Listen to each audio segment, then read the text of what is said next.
Hey guys, how are you all? Welcome back to my channel. Today we will see what if Godlike Naruto destroys everyone in Chunin exams. If you enjoy, then please like, share and do comments. Naruto walked down the street, wind blowing through his hair. He rubbed his together and put them in his pockets. It felt cold. Naruto shook his head in disbelief and continued on his way. He wasn't the biggest kid, but he wasn't the smallest either, and today he was going to start the academy. He had been training constantly his whole life, in order to be able to escape so many near-death experiences, by the hand of the civilian council. Naruto was looking around in disbelief. There was no one around. It was early in the morning, yes. But there was always ninjas and other people. Realizing he was alone, he turned to see a man staring at him. In his eyes there was a mixture of emotions, hate, fear, and most of all, more hate. The man's ki, also known as killer intent, radiated out of his body. Naruto was frozen in fear. He was tall, dark-skinned, and visibly dirty. In his right hand he held a large knife. In his left he held a club of swords. The civilian charged, swinging the club horizontally in a swift motion. Die, demon! He shouted. Time seemed to slow down for Naruto. Why do they all hate me? What did I ever do? I'm not a demon. I am not a demon. Tears formed in the young boy's eyes. He was so mad, but too sad to act. I just want to be normal. The club collided with Naruto's face, breaking into splinters and exploding on impact. The man looked up in disbelief to see two red eyes with black slits for pupils staring back at him. Out of pure instincts, Naruto started doing hand seals ending in ram. Kyozu no Pito. Everything in the civilian's mind went numb. He dropped his weapon and screamed, falling unconscious to the ground. It would take weeks for mental rehabilitation, and from such a weak genjutsu, the man was truly afraid of Naruto. Naruto started jumping from roof to roof to escape the crime scene, not to be caught. He knew that would only result in more attempts to murder him, and some ninja Chunin and below may get involved. His C-rank genjutsu would not stop them all. He wondered, what would it be like to not have people always trying to kill you? While pondering the possibility of being normal, he stepped out of place, falling into an alleyway, head smashing against the wall, and knocking him unconscious. It was dark. It was not just an absence of light. It was the opposite of light, complete darkness. Naruto rubbed his eyes and stood, looking before him, a massive golden cage, a piece of paper about 8.5 by 11. On it in kanji it read, seal. Before Naruto had a chance to think about where he was, a giant claw hit the cage, red chakra bursting from behind the bars. One big red eye opened. Why have you come here, brat? Who are you? Who do you think I am? I am the almighty Kyuubi no Yoko, unrespectful brats. Listen, you bastard fox. I thought you were dead. Where are we? We are in your mind, young one. Naruto's look of confusion made the fox smile. Big vicious razor-sharp white teeth showed through the cage as his other eye opened. You really are stupid, you know that? Think about it, your birthday? The fourth's formidable skills in Fuinjutsu. Did you really think someone could kill me? The most powerful of the most powerful beasts in the planet. The fox let out a sadistic laugh that made the hair on the back of Naruto's neck stand up. So, everyone hates me because you're inside of me? That's why they call me monster. Tears forming in the 8-year-old's eyes. No. Naruto looked up confused. The Kyuubi continued. Everyone hates you because they think you are me, foolish humans, hating a child out of stupidity. Why are you talking to me? Shouldn't you be eating me or something to free yourself, you evil fox? Kyuubi chuckled.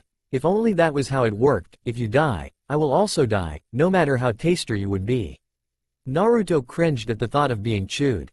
So, what am I supposed to do about everyone hating me? Become strong, and then they will understand you're not to be hated, but respected, or feared. I think you should take the latter, but that's just me, the Kyuubi chuckled. To the fox's surprise, Naruto smiled as well. I think I'll just get stronger than all of them, and become Hokage. That is my dream after all. I think I will be able to help you there, but first I need you to wake up. I will communicate with you in your mind. Before Naruto could respond, light hit his eyes. Naruto stood in the alleyway we slept in. There was sun shining in his eyes. The sun was directly above him. That meant it was already noon. And he only had a week to train before he started at the academy, and saying he wanted to make a good impression would be a huge understatement. When he arrived home, he thought back to what happened to him. He remembered. He was a container for a demon, and he would have words with Oji-san about this. When he looked at the sun he could tell it was already 1 o'clock, and he only have 8 hours to train. Staying out after 9 was suicide for him. He grabbed his assorted training gear and head out. Well, Naruto trained, he gauged himself. He was about at 3rd year academy level taijutsu, he didn't know any ninjutsu, and only one genjutsu, which he only used once. He could not replicate what he had done the night before. I'll have to ask Kyuubi about that. Ask me what? Naruto jumped, startled. Hey, you can hear my thoughts? Yes, though I only listen if they're directed at me. Now what do you want to train? I can teach you many things. I used a genjutsu yesterday, how did I do it?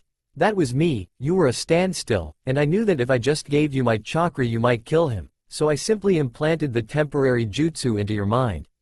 You can do that? Naruto shouted in his mind, clearly excited. Yes, now what would you like me to help you learn for this upcoming week? I don't really know, what do you think I should learn? Would you like to be an average shinobi, or would you like to be genin level when you arrive? You can do that, make me genin level. Ha ha ha, well then first you must learn 2 jutsus, henge, bushin. They are what you need to pass the ninjutsu part of the genin exam. The fox smirked at the emotions he felt coming from Naruto. Then he continued, but that's not enough, you will also need taijutsu, which is easy. I will simply lend you enough power to be genin level in taijutsu now. Focus on your muscles used in running, pushing, kicking, jumping, and sidestepping. Naruto mentally nodded and did what he was asked. Red chakra started to visibly spilled out of him, standing in the middle of training ground 7. He focused and the chakra pulled itself in, molding into his muscles. The chakra tore his muscles as if he had done the most intense workout of his life. Then they would repair themselves, and repeat. He felt power coursing through him, then pain, and then more pain. He screamed out a silent yell, breathless he fell to one knee. The red chakra started seeping out of him. His eyes turned red and the chakra contorted freely around him. Concentrate Naruto. Ignore the pain. Naruto did as he was told and stood back up shaking. Baring his teeth he closed his eyes and held his ram seal with his hands. The chakra made its way back into his body, and the process continued. After 10 more seconds of excruciating pain, it was done. He fell to the ground, unconscious. You did well, Naruto. Now I will train you well. You are in your mindscape. Okay, you know you could have warned me about the pain? Chuckling, the Kyuubi replied. Now that would be just no fun. Kyuubi? Yes? The Kyuubi asked questioningly. Thank you for helping me. Nobody ever helped Naruto, he hated the village. But now here was an evil creature helping him. A tear of joy dripped down his cheek. 1 week later, Naruto sat in his chair at the academy. Their class consisted of a lot of young hopefuls, all wanting to become shinobi. Naruto looked around and noticed a boy he had seen around town. He was supposed to be some sort of genius, Uchiha Sasuke. He wore normal Uchiha clothing and sat brooding. A large group of girls seemed to be staring at him with love in their eyes, smirking and giggling away. The dark and mysterious Uchiha scowled and turned away, clearly ignoring them. They all giggled as a young blonde girl walked up and looked at him. She spoke in a loud yet non-commanding tone. Hey Sasuke-kun. I'm Ino, this is my friend Sakura. Said girl blushed nervously and looked down, her pink hair covering her face from further embarrassment. Her friends giggled. Ino, noticing Sakura's blush, quickly blocked the path for Sakura to see Sasuke. Ino struggled to form the words, then came out with it. So Sasuke, you're probably so strong. You want to do some ninja stuff after school with me, at your house? Brooding Sasuke looked up and spoke, no thanks. Before Ino could retort, the door swung open. A tall, dark-skinned man walked in. He wore a Chunin vest and the regular Konoha Chunin outfit. He held a clipboard in one hand and a pen in the other. He had a scar that went across horizontally over his face, cheek, up around onto his nose and back down, over to the other cheek. He smiled and spoke. Hello everyone, my name is Iruka Amino, but you can all call me Iruka-sensei. I will be training this class exclusively for your 1st and 4th years. Your sensei that was supposed to teach you had an unfortunate accident, and will not be able to teach this year. Iruka proclaimed, smirking toward where Naruto was sitting. The blonde student threw a quick grin his way and thought back to recent events. Flashback 2 days ago. Naruto stood, looking at the man that was towering over him, kunai in hand. Hey, you demon brat. I heard you'll be in my class in 2 days. Well, I'd rather not have a monster mixed in with real students, so I think I'll just kill you now. The man raised his kunai to strike. Naruto stood hands in his pockets, chewing on what looked like a long toothpick, smiling. Before the man could strike, he felt a hand grab his hand mid-swing. He looked back astonished to see another Naruto standing behind him. The clone winked and pointed back to the original. The second he took his eyes off the clone to look back at Naruto, he saw in horror as a fist smashed into his face, and then another fist hit his opposite cheek. Less than a second after, he found himself upside down looking into red eyes, looking down, or up I guess. He watched as the ground opened up underneath him. Both Narutos grabbed the Chunin and threw him downwards head first. He went 6 feet into the ground before it closed on him.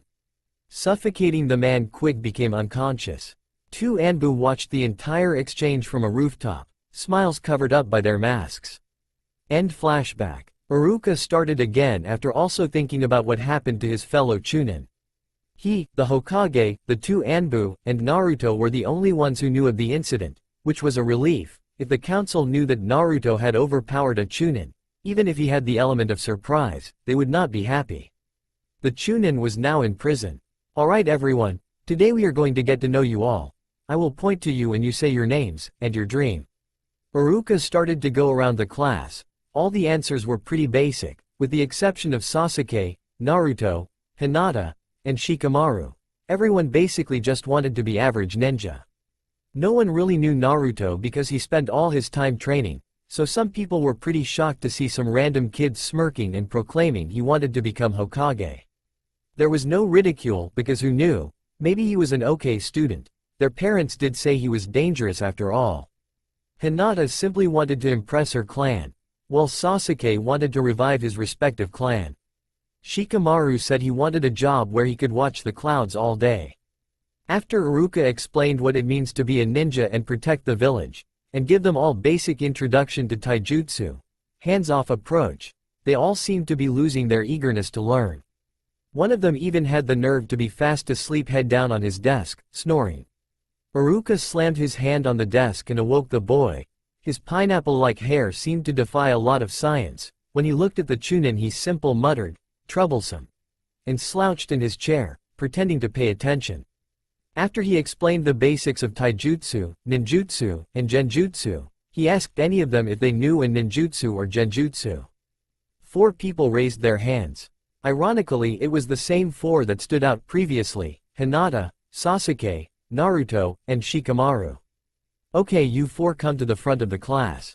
After doing so, the Chunin directed his attention to Hinata. Hyuga Hinata, how about you show us first, the man said with a grin. After Hinata demonstrated the Byakugan, Iruka assured everyone that they would need a Kekkei Genkai to do such jutsus, and he would explain bloodlines in the upcoming week. Next was Shikamaru, who used shadows and took control of Iruka, making him dance like a robot for the better part of 3 minutes, then let him go. When Iruka suggested that Sasuke go next, Sasuke replied calmly, "I think we should probably go outside for my jutsu." The brooding 8-year-old explained, "I guess we can all go outside for the last 2 demonstrations. Afterwards we shall continue our class with some light sparring." He motioned the students outside, to which they followed him to the small academy training grounds. "Okay Sasuke, go for it," the sensei suggested. "I'd back up." Sasuke preformed hand seals ending in tiger and inhaled. Kaiton. Gakuka no Jutsu. The raven-haired emo exhaled flames as a large fireball formed and shot out about 24 feet before dissipating. Everyone was shocked, Iruka especially. Suddenly a large group burst into cheering about how great Sasuke-kun was. Sasuke smirked and walked past where Naruto stood, kind of saying, "Beat that." Iruka, not being able to speak, just motioned for Naruto to do his jutsu. "Sensei, is it okay if I do another jutsu to set up for my jutsu?" Iruka nodded in reply. "Give them hell, kid." Naruto mentally nodded and walked out into the clearing. He made a cross sign with his fingers. Kage Bushin no Jutsu. Everyone looked as Naruto was consumed by a cloud of smoke. When the smoke was blown away by a passing wind, he was surrounded by 20 more Narutos. Everyone gasped at the sight, the Narutos smiling and waving. Sasuke silently sat on a rock and thought to himself, "Wow, He might just be almost as good as me. Too bad I'm an uchi. His thought was cut off as another puff of smoke hit the area. When he looked up, there stood all of Naruto's clones, hanged into members of the class. The entire class gaped at the sight, looking at the exact replicas of their own appearances. Iruka was trying to reattach his jaw when all of the clones took off high into the air, really high. As they rose they all started to rain shuriken and kunai at Naruto. Soon it seemed a wall of metal was heading towards him. Iruka was about to try jumped in when Naruto spoke as he made impossibly fast hand seals. Fuuten. Shinjin Bakai Fu no Bakuhatsu. Air pulsated out of Naruto's hands as the metal in the sky exploded upwards back towards the clones, who tried to dodge the weapons. The class watched as clones of themselves were stabbed and poofed out of existence. The clones that managed to somehow dodge the attack exploded when the air itself hit them. As the last clone was extinguished, so was the last of the weapons. Naruto turned to his class and smiled. Hands in his pockets, he walked back towards the group of academy students. Whispers could be heard. He's so powerful. Could he beat Sasuke-kun? Impossible, isn't it? Sasuke's face was one of awe. How could he be outdone by some random kid, the same age as him? A clan less nobody could not possibly be that strong. Their sensei tried to speak, but found it very difficult. He knew Naruto was pretty strong for a kid, but that amount of shadow clones, a mass henge, and a B-rank wind ninjutsu, could he be the next Kakashi, or Itachi? Okay, everyone settle down. Let's get sparring and training taijutsu. The man was still almost paralyzed, wondering if he even had enough chakra to perform what Naruto had just performed. For the rest of Naruto's academy years he only tried hard enough to get perfect marks and be top of the class, closely followed by Sasuke, and then by Shino. Top female students were Hinata and Sakura. For a tie, Sakura won the book smarts, whilst Hinata won the Kunoichi Taijutsu award, and was gaining confidence by the week. During spars Naruto would never try, and it was apparent. He would dodge and block every hit until the time for the spar was about to end, then he would land multiple light hits, and then the match would end, him winning. Over the course of all 4 years B had not been hit once, and the only person that made him block attacks and not just dodge was Sasuke. In jutsu he could perform henge and substitution jutsu flawlessly, and use them in combat, though when he performed Bushin, he would use shadow clones. He tied both Shino and Sasuke with perfect academy level scores. Everyone knew Naruto was strong, but no one knew how strong. They thought for the first few years that he was trying in spars and that was simple his style of taijutsu. Though they noticed in the 4th year, in a spar against Sasuke, he was stronger than he was putting on. Flashback tilde, end of year 3. Naruto had been dodging Sasuke's attacks left and right, when the match was about to end when Naruto slapped a punch from Sasuke to the side and moved in his guard. Sasuke noticing this tried to spin and land a backhand to Naruto's head, but right as he started to spin Naruto dropped to the ground and swept Sasuke's legs out from under him. Sasuke planted his hand on the ground and started to spin, propelling himself back to his feet, a smirk on his face as the match ended. Naruto winner, 1-0, Iruka announced. The black-haired student stared down at the slightly shorter blonde. Lucky the match ended. The brooding boy turned to walk away when the other student spoke up for the first time in months. Yes, I suppose you were pretty lucky. If I remember correctly, most of our spars do end with you on the ground in pain. Sasuke seethed and replied, well, I guess I'll return to my mansion and remember my parents. You can go cry into your pillow and wish you had memories you. Sasuke was stopped by a chest-pressing killer intent rising over the area. It was suffocating. He looked up at Naruto to see ice blue eyes staring back at him. That's the last thing he saw until 3 days later. Naruto seemed to teleport to Sasuke and swing a punch at him while moving. His fist never hit Sasuke, but any ninja could see the ripples of air that flew from his fist and connected with Sasuke's chest. The Uchiha was launched several yards and smashed into a tree, rendering him unconscious for days. Flashback end tilde. Naruto had to do 100 hours of community service for attacking the Uchiha. Iruka and Sarutobi disagreed, but it was still a lot better than what the council originally wanted. Naruto knew that he would have to control his temper, at least until he was an actual ninja, and had more leeway. He finished the 100 hours in 10 minutes by making 600 clones and sending them off. It was early in the morning and Naruto had just rolled out of bed. He dispelled his 200 clones he had all over the village, reading scrolls, practicing chakra control, writing fuinjutsu storage scrolls for practice. N. Muscle memory equals brain. Therefore clones do train things like chakra control and writing practice, anything that doesn't enhance his physical shape, that includes kenjutsu and taijutsu form. He made his way to the Genin exam was yesterday, and quite a few students passed, teams were to be assigned, and Naruto was finally going to become a ninja. He decided that he would take a trip down the weapons shop and acquire some new ninja clothes. On his way Naruto grew tired on the intense glares he was receiving, so he took to the rooftops and was soon walking through the doors of the shop. A young girl with buns in her hair stood at the desk, obviously tired and bored. She looked at Naruto and greeted him. "Hello, can I help you with anything?" Naruto grinned, noticing how nice the girl seemed to be, and replied, "Actually, I'm looking for a whole new wardrobe. Maybe you can find some things that look good on me?" "Oh, I doubt that will be too difficult." The blonde smiled at the obvious attempt at flattery and wrote it off as she wanted to make a sale. He smiled still and began talking in a questioning voice. "Hey, are you a ninja? I think I've seen you at the academy." "Yeah, I am actually. I graduated last year. My name's Tenten, how about you?" "I'm Naruto Uzumaki. I graduated yesterday, and I'm going to meet my sensei right after I get some new clothes." Tenten's eyes widened, realizing that this was the boy her parents disliked, that this boy was the top of his class, above a Hyuga and an Uchiha, not to mention the famed Inishikacho combination's children. She knew he was good, and now she really had no idea why her parents told her to stay away from him. "You're Naruto. I heard you're pretty strong. My teammate was top of the class last year. I wonder which one of you is stronger." "Who knows, anyways, I think I want to go with the colors black, red, and white. Think you could throw something together for me?" "Sure, let me just check your sizes." After about an hour Naruto stood looking in the mirror. He wore a base black long-sleeve shirt, as well as long black cargo pants. He had a blood-red belt that held 3 kunai, shuriken holders on each side, they were bleach white. His belt buckle was his leaf hite.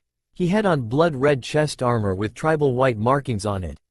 The straps that connect over his shoulders and around his sides to the back piece were also white. He had bandages covering both elbows. He wore 2 forearm protectors that were blood red, the straps white. He had red fingerless gloves. Steel plating ran across the knuckles for delivering devastating jabs. On his head he had a red hunter nin mask with white and black tribal markings, black on the left, white on the right. It formed some kind of bloody yin-yang effect. To complete the look he had a large full-sized katana on his back. The handle was black with white rope tied around it, and the sheath was long and black, with one line of white running down the side of it. Tenten looked at him with a, "not bad," expression and spoke, "You look decked out." Naruto chuckled and put down money on the counter before thanking her and heading out towards the academy. Iruka stood and continued to read off the list of teams while Naruto walked in, about 15 minutes late. Gasps were heard when people saw Naruto in his new clothes. He looked badass. Team 7 will be Sasuke Uchiha, Sakura Haruno, and Shino Aburame.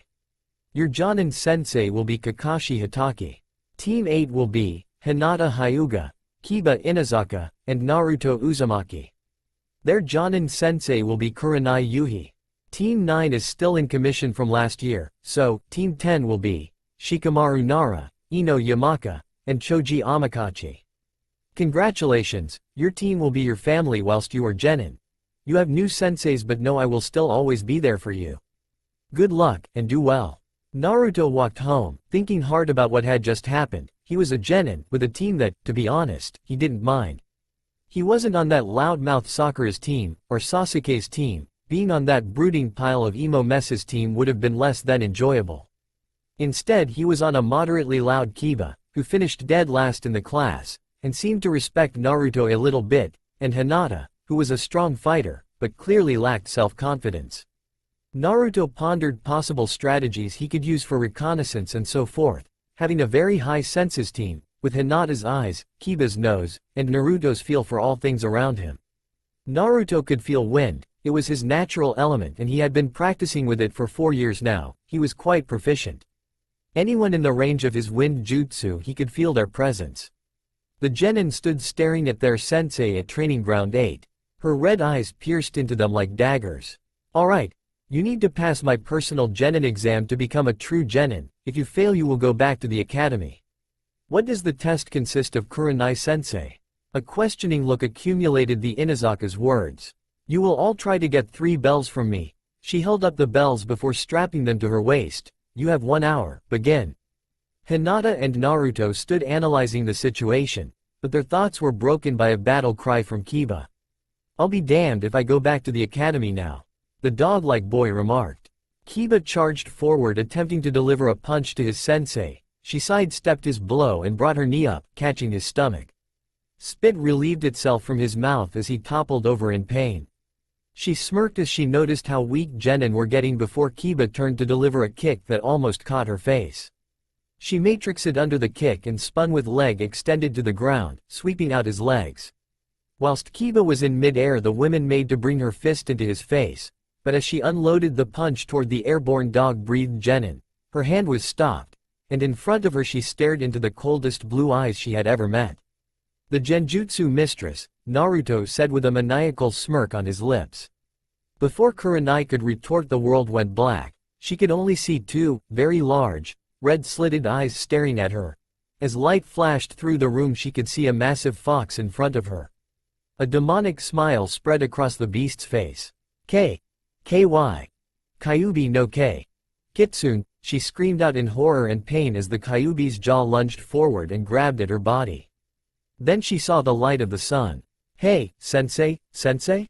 Naruto spoke in a worried tone. Kurenai let her eyes focus to see 3 genin looking down on her. She was laying belly up on the ground. She had been unconscious? Ah, you're awake. Didn't think you'd actually fall for a genjutsu, the blonde Jinchuriki said, seemingly happy at his victory. Kurenai on the other hand was breathless. She realized what had happened. She had been in a genjutsu the whole time. But how could a mere genin have the chakra control to use such a perfect genjutsu? Not to mention how sadistic it is that he would show her something that is actually inside of him. It was, to say the least, scary. I'll have to let the Hokage know about this when I return. Okay, good job Naruto, but it's time to get back to the test. You mean to get the bells? The blonde questioned with a smirk. The 3 genin all held up their separate bells, Kiba grinning quite annoyingly, whilst Hinata looked like she was embarrassed.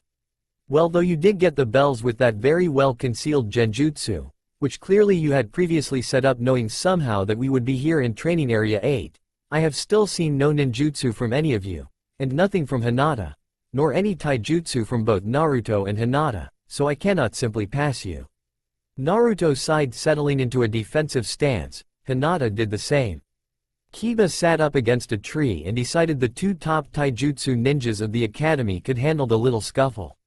That's cute, that woman seems to think that was a previously placed genjutsu. If she knew it was from your hidden dojutsu, she may not take you so lightly. Naruto ignored the tailed beast in his head and began his assault, this time purposely not trying. No need for anyone to know his true power, until it was time.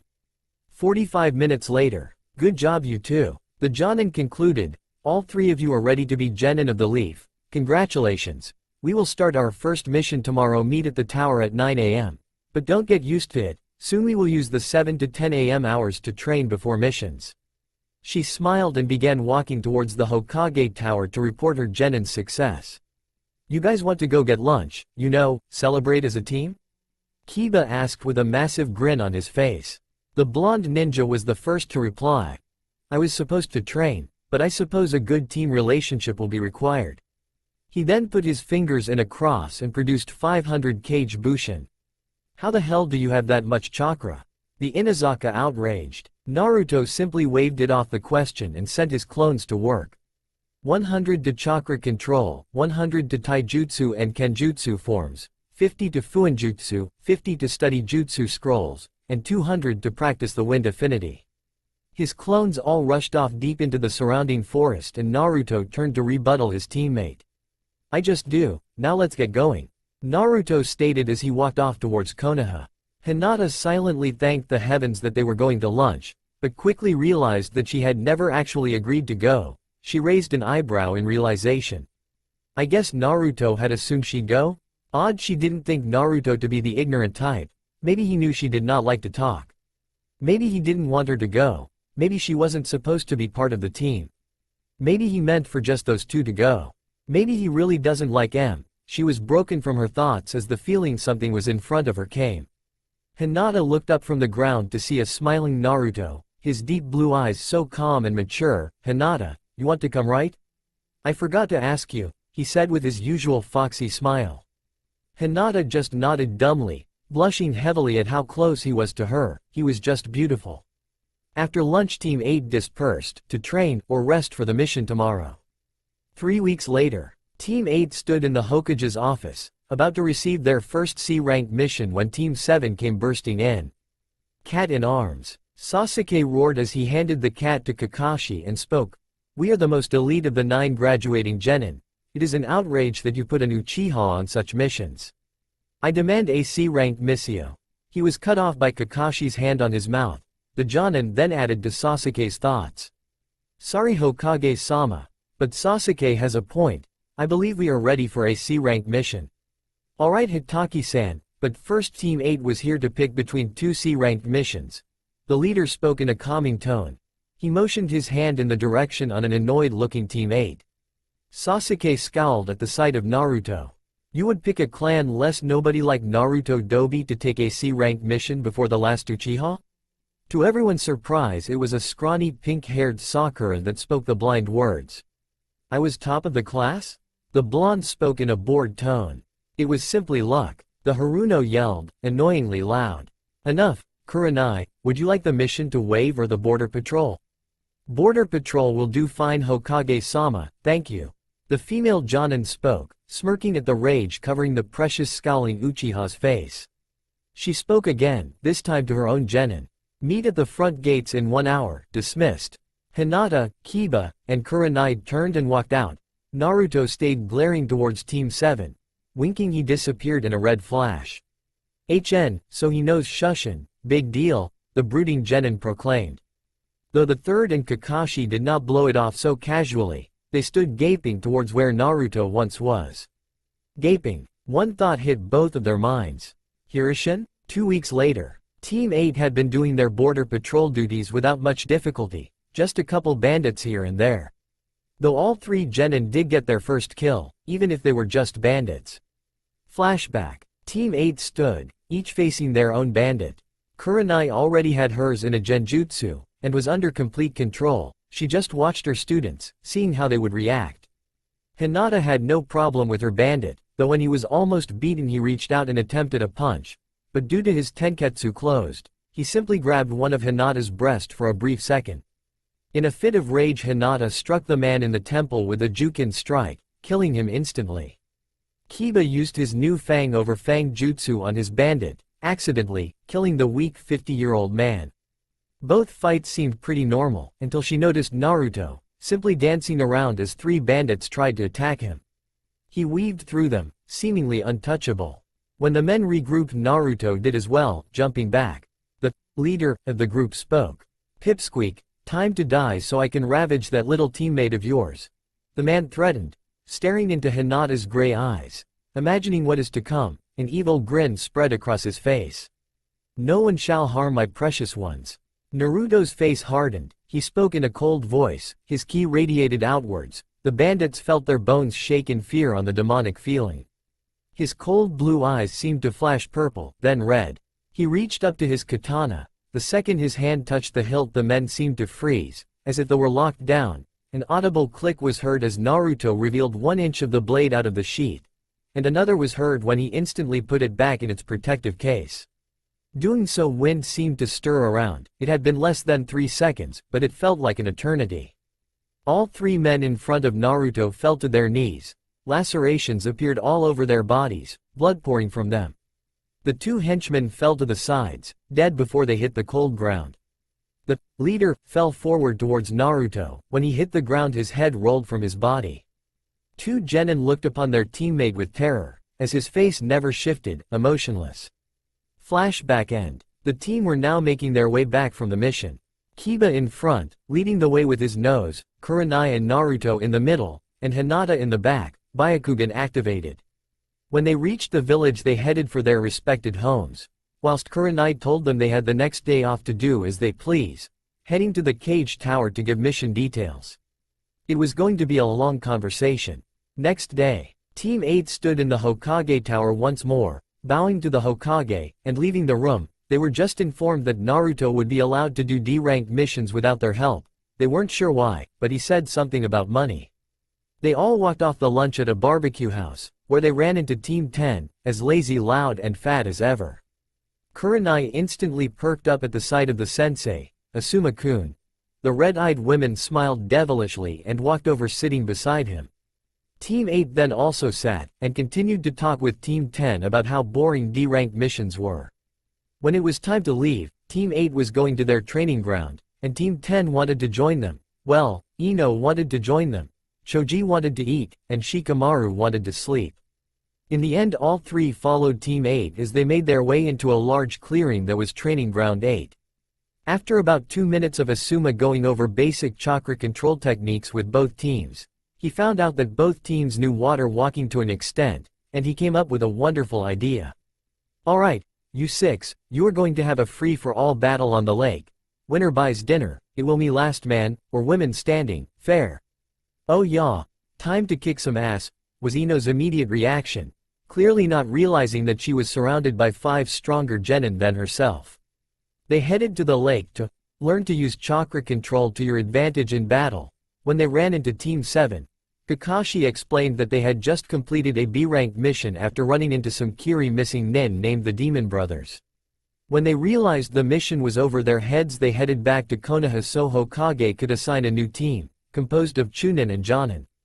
The 7 excited-looking ninja and Shikamaru told them of their battle, and they offered for them to join, and Team 7 did so. The 9 genin stood in a large circle, atop a lake. They all stared at specific other ninja. Sasuke at Naruto, Shino at Naruto, Hinata at Naruto, Sakura at Sasuke, Ino at Naruto, Kiba at Sasuke, Shikamaru at the clouds, Choji at Naruto. Naruto noticed the eyes on him. He pulled out a mirror and fixed his hair, smirking. After scowls from a couple of the genins and chuckles from everyone else, including 2 of the sensei, at an all-serious nod of appreciation from Kakashi, Naruto stopped smiling and revealed his tri-colored mask that had not been seen yet by anyone but his own team. He slipped it onto his face and moved into a defensive stance. The mirror he was previously holding poofed out of existence. Naruto's voice boomed out, his sound amplification in his mask working. When he spoke, it did not sound of Naruto, it was a demon. 5 genin remained on the water, 4 of which exhausted from the last 30 minutes of water walking well trying to stay conscious from the constant engagements they encountered. As you guessed, Naruto was the only unfazed one of the group, simple standing in the middle of the other 4, not a scratch on him. Admittedly, it had been incredibly difficult to keep his untouchable track record. Sasuke, Kiba, Hinata, and Shino now surrounded him. Kiba and Shino decided to team up while Sasuke continued to act high and mighty. Hinata simply stood in her original position. It was her that had already incapacitated the other 2 female genin. The assault resumed, with the 3 boys jumping in on Naruto, trying to at least land one hit. Naruto ducked a kick from Kiba. Shino came in with a punch from the back of Naruto. Spinning, he released a small amount of wind chakra, pushing down on Sasuke's foot as he ran forward, causing him to face plant right into water. Shino's fist, however, was mere inches from finally connecting with the blonde. Naruto turned to watch a fist smash into his jaw, sending him toppling over. With an excited clap, Sakura cheered that Sasuke must have used some underwater hand signs to lock Naruto in place. Clearly not watching the same fight as her peers. Naruto's unconscious body skidded to a stop, rolling onto his back, eyes closed. Kakashi, impressed as he may be, knew that Shino and Sasuke were clearly too strong for any other team to contest him. He was about to go back to reading when he watched Naruto burst into smoke. Oh, you guys finally beat my Kage Bushin, Shadow Clone. Well done. Following the sound of the voice, the ninja in the area focused their eyes on Naruto, the real Naruto, walking out of the forest. Kakashi physically sighed. There was no way this kid could be so strong, even if he was a Jinchuriki. His old sensei would be proud. With that he looked down, a tear escaping his eye. He would have to pay the old stone a visit tonight. Naruto walked into the clearing, smirking at the confused faces of 11 other ninja, 4 of which were still his opponents. How is he this strong? No one should be able to beat me, I am an Uchiha. Hey, Dobi, I think I'll end this here. He started to perform hand seals, ending in tiger. Sasuke, this is a taijutsu exchange. Naruto's Jonin sensei called out in fear. Sasuke, ignoring her, sucked air in as he expelled his jutsu. Kaden Gukaku no Jutsu. A large fireball shot out towards a glaring Naruto, fueled by the mouth of Sasuke, expelling flames. Naruto smirked for the 100th time that day. This would be fun. No air, no fire, Naruto spoke as he made impossible fast hand seals, softly speaking the words of the upcoming jutsu. Fumetsu no Sanso Jokyo, immortal oxygen removal. The fireball shrank exponentially, before completely disappearing. Sasuke took out a kunai and spoke, for trying to embarrass me. You die here. He took one step forward and threw the kunai. Naruto dodged the kunai by sidestepping, clearly seeing the chakra string connected to it. Sasuke pulled his arm back, sending the kunai at Naruto's back. Calmly and coolly Naruto jumped backwards, simultaneously catching said kunai and cutting the chakra string with a wind chakra hand swipe. While doing so he simply glanced smirking and the last Uchiha, running towards him in rage. Sharingan activated. Naruto smiled and decided that he should burst the brooding asshole's bubble. He threw the recently caught kunai and made a hand seal. Cage Bushin kunai, Shadow Clone kunai. 20 more kunai appeared in the air, 4 of which hitting Sasuke, 1 in each arm, and 1 in each leg. A 5th kunai was suspended in air, stopped by an invisible force right before it impaled his jugular. Naruto stood one hand in the air, his hand in the position as if he was holding the kunai that threatened Sasuke's life, though he was 15 yards away. Ice Eyes looked into Sasuke's red spinning Sharingan. Do not threaten me, Uchiha. Unlike you, some of us are trying to train here. Opening his hand, the kunai dropped into the water, the other kunai poofed out of existence. Leaving a tired and bloodied Sasuke, he went to retort, then not realizing how tired he was, collapsed, unconscious. Naruto looked to the others to see Kiba sitting off to the side with Team 10 whilst Hinata fought Shino. With Shino versus Hinata, Hinata dodged another ferocious kick from the Aburame. Shino then connected with a fist to the stomach, followed up by 3 speed jabs to the upper chest. He leaned forward on the last, knocking Hinata off balance. Hinata, now stumbling backwards, could only evade Shino's first leg sweep, but his follow-up axe kick landed on her shoulder. Writhing in pain she jumped back, her clavicle clearly broken. I forfeit, I seem to have broken my collarbone. Good match Shino-san. You as well Hinata-san, Shino replied emotionlessly. Hinata sat beside her dog-like teammate and stared at the last 2 participants, Shino and Naruto, staring at each other, clearly analyzing the situation to the best of their abilities. Naruto took one step forward and Shino spoke up. It would be pointless for me to fight you Naruto-san, you are above me, I forfeit. The blonde's reaction was a slight nod. 20 minutes later, Naruto sat with his team at Ichiraku's ramen shop. Everyone was enjoying eating quite a bit. Naruto stood and bowed to the restaurant owner. With a wave to his teammates he headed towards his apartment. He walked down the dark street, glares and scowls followed him like the plague. He resisted slaughtering everyone who looked at him like he was a demon.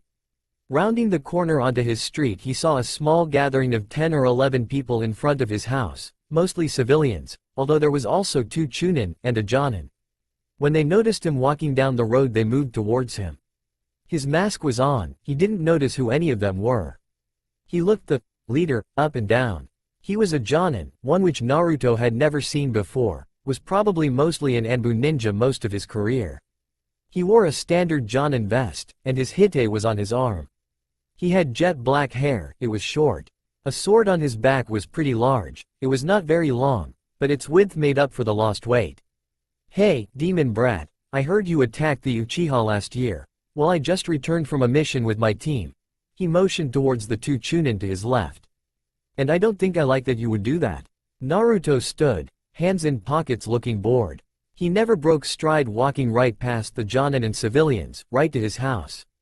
He unlocked the door and walked in. As he was closing his door, a foot stopped him from closing it. All of the man charged in. Naruto jumped back, avoiding multiple attacks. He got into a defensive stance and spoke, calm, calculating, and promising. You are now threatening me in my home. It is within my right as a ninja to deal with any intruders on my own property in any way I wish, and I wish death.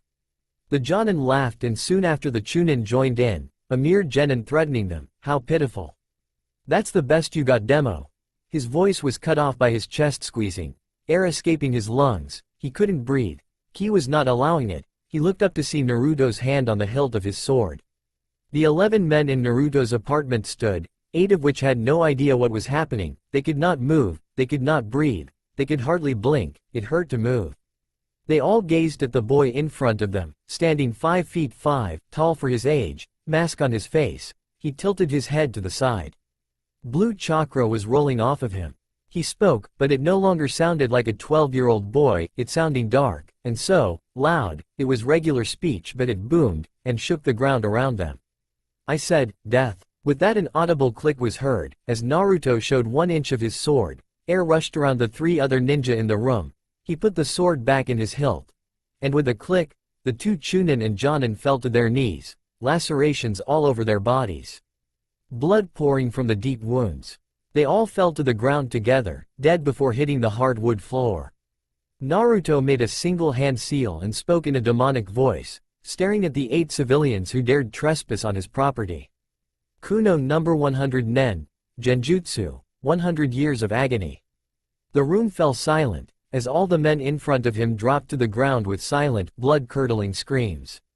Naruto made 550 clones, 20 to clean the mess, and 530 to train and read for the night. He walked emotionlessly upstairs, getting ready for bed. He would be starting his D-rank, onage, tomorrow. He'd need his strength. The next day, 6 a.m., Naruto walked out of his house, and started to head towards Training Ground 8.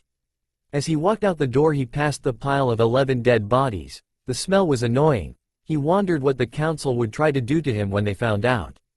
With Naruto Training Ground 8, he dispelled his 530 clones that were left from the night before and made 500 more, sending them to do the same thing as he always did.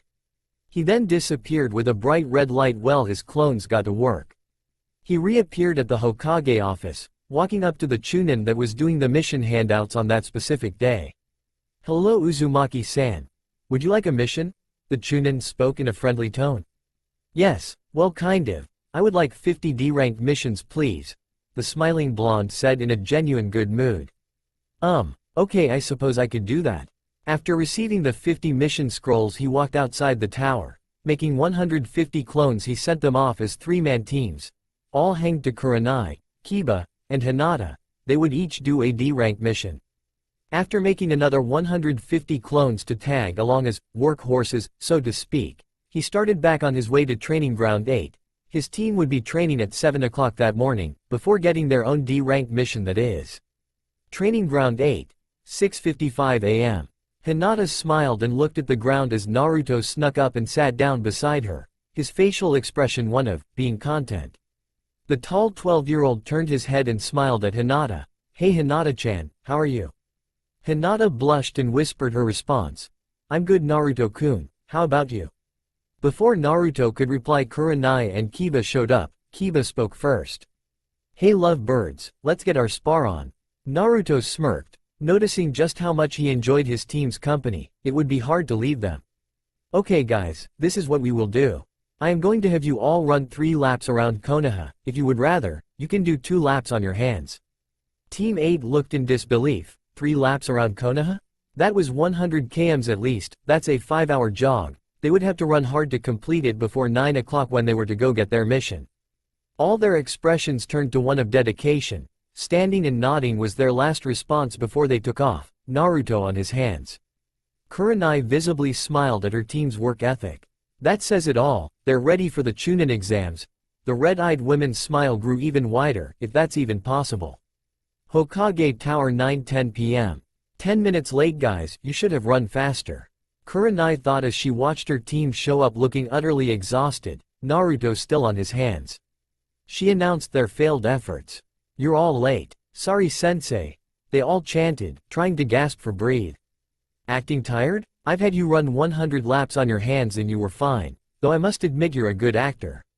Thanks. Hello Kurenai-san. Please go inside, the Hokage is waiting for you.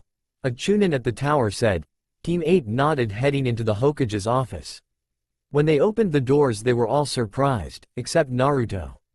In the room were the civilian council and the clan heads, all in a serious discussion. Sarutobi looked up at Naruto with worry in his eyes.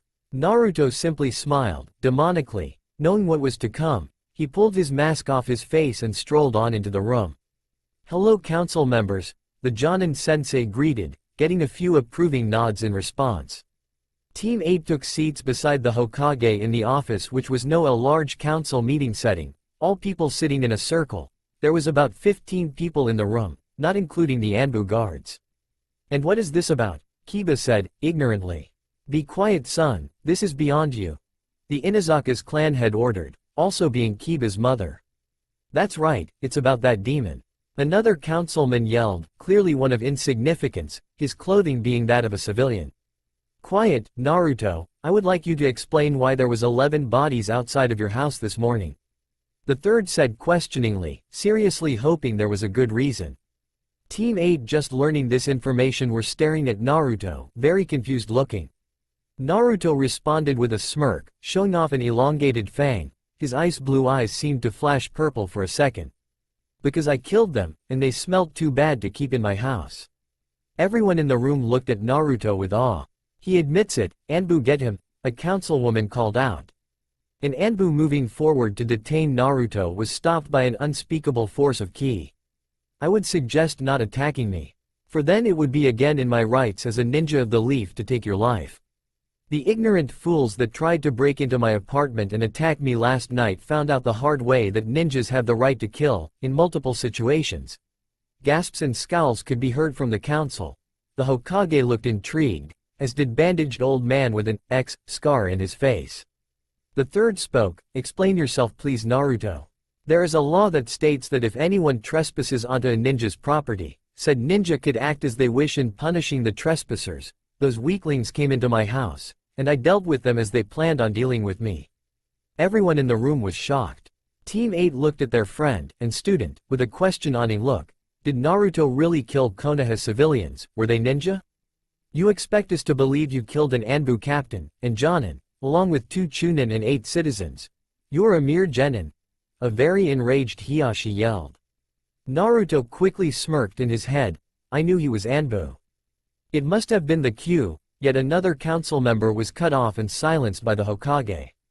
Enough, you heard what happened. Due to Naruto's destroyed door, I would say it is quite clear that his story is true, and law states he was in the right. Team 8 please go and receive your mission for today, keep it D-rank please. Team 8 made their way out of the room, walking slowly. Naruto was disappointed, he really wanted to leave this place soon, but no one was brave enough to stand up to the Hokage? Just as the thoughts ran through his mind, Hiashi stood and charged at Naruto. Finally, a chance to get out of this hellhole. Naruto dodged the man's strikes whilst placing his mask over his face. He then spoke, you are weak. Your daughter has a better chance of beating me than you, Naruto baited. Don't underestimate the Hyuga. Hiashi charged at Naruto once again. Hinata's eyes turned to Byakugan, gasping at how much chakra was in her father's strike, about to land in Naruto's chest. It would explode his heart. Enough of this demon. The other clan heads, the Hokage, and Kurenai all started to move towards Hiashi to stop his assault, their eyes going wide when they watched Naruto extend his arms outwards, seemingly allowing Hiashi's powerful attack to strike. They wouldn't make it in time. The clan head's hand in Jukin position was 2 inches from Naruto's chest, about to end the demon forever, exploding the jailer's heart. Then Hiashi heard 2 strange words, spoken by what sounded like a kami, no, a demon. Shinra, Tensai. The office exploded, shards of wood flew everywhere in the Hiashi's direction. When the force of Naruto's attack hit the man, he flew out through a window, smashing into a building across the street, screaming in pain. Naruto simply stood, untouched. He spoke, once again in the voice of Naruto. Being attacked once again by the village I have sworn to protect. He is alive, please do not attack me again. I suggest spreading the message, I am a genin of the leaf. Not a demon. Naruto spun and walked out of the office, past his teammates, and down the hall. Thoughts ran through the more understanding ninjas' minds, when Kurenai spoke up the exact words in many minds. What did we do to that poor boy? 2 hours later, Sarutobi explained Naruto's ceiling to his two teammates, after seeing what they saw, and he knew that had to know. The team then finished the mission as a 3-man squad, not being able to find Naruto. With Naruto. That was hilarious, Naruto thought to his friend inside him while laughing hysterically. OMG, I can't stop laughing, the Kyuubi choke out while chuckling so maniacally that Naruto stopped laughing. Okay, you're not allowed to laugh. I think I just wet myself. God damn, your voice is creepy. Haha, you did well, child. A couple more months, that is all. It had been 3 weeks since Naruto defended himself against the attack of the enraged clan head. The Hyuga did not suffer too much major damage. Still, Naruto was heading to Training Ground 8 to try to apologize to Hinata. He was starting to care for her quite a bit, and he didn't want something like this to ruin a real friendship, something he had less than enough experience with. Naruto and Kiba had been hanging out a lot, after missions, before training. Kiba respected Naruto for standing up for himself, though, he was a little scared of the blonde Jinchuritsuki as well. Not because of what was inside of Naruto, but because he knew that if he ever had Naruto looking at him with the same eyes he saw when he glared at the bandits, after they threatened Hinata, him and Akamaru were toast. Naruto was just, way, too, strong. Their team had been entered into the Chunin exams, and the first exam was only 1 week away. Kurenai trained them as much as she could, but she couldn't seem to get them working too well with teamwork like they used to. In their eyes, Naruto was too powerful for them to help him. He tried to explain otherwise, but they wouldn't hear it. Naruto arrived at the training ground. He saw Hinata sitting there, looking down, metaphorically and literally. He walked up to her and waved. She nodded in response. Hey Hinata-chan, I wanted to talk to you. Hinata, hearing this, started playing with her fingers and looked at him, then gave him a sad look. What is it, Naruto-kun? Are you mad at me, Hinata? What? No, Naruto. I'm not angry at you. But I hurt your dad. You have a right to be angry at me. He sat beside her staring into her pale eyes. It's okay if you're mad, I understand. No, Hinata, surprising herself with her outburst, blushed and looked away. Naruto had never been so confused. Hinata? Naruto-kun, I'm not mad at you because he deserved it. You just defended yourself, you work so hard, and for people to hate you for such a stupid reason, it's sickening. If I'm mad, then I am mad at my father's ignorance. Hinata? Hinata looked at him with a monster blush. When she saw his deep blue, perfect eyes, she was drawn into them. Thank you, Hinata. Naruto lunged into her with a hug. She didn't know what to do. For 3 seconds she was stiff. When she realized it was probably just a dream, she decided to take advantage, and hugged him back. Naruto, with a tear in his eye, spoke back. Thank you so much, Hinata-chan. I've never had someone be so nice to me. It means a lot, you have no idea. He hugged her again. She squeaked and returned the hug, about to burst out in tears of joy. Hey, you two, love birds, stop that. Kiba said, blank look on his face, and poking at Naruto with a long stick. They turned in shock and embarrassment, looking at their teammate. Kurenai says, we got the day off, what do you guys want to hang? Sure, the two other genin said with a sheepish grin, almost identical in tone, making Kiba break out in laughter.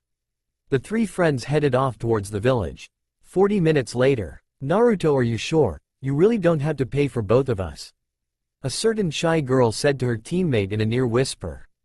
Shish, Hinata, you meant he doesn't have to pay for you. He definitely should pay for me, I'm broke. Ha ha, it's okay guys, I got it. I've done quite a few missions on my own, you know, I got money. You heard the man fox, now let's get out of here.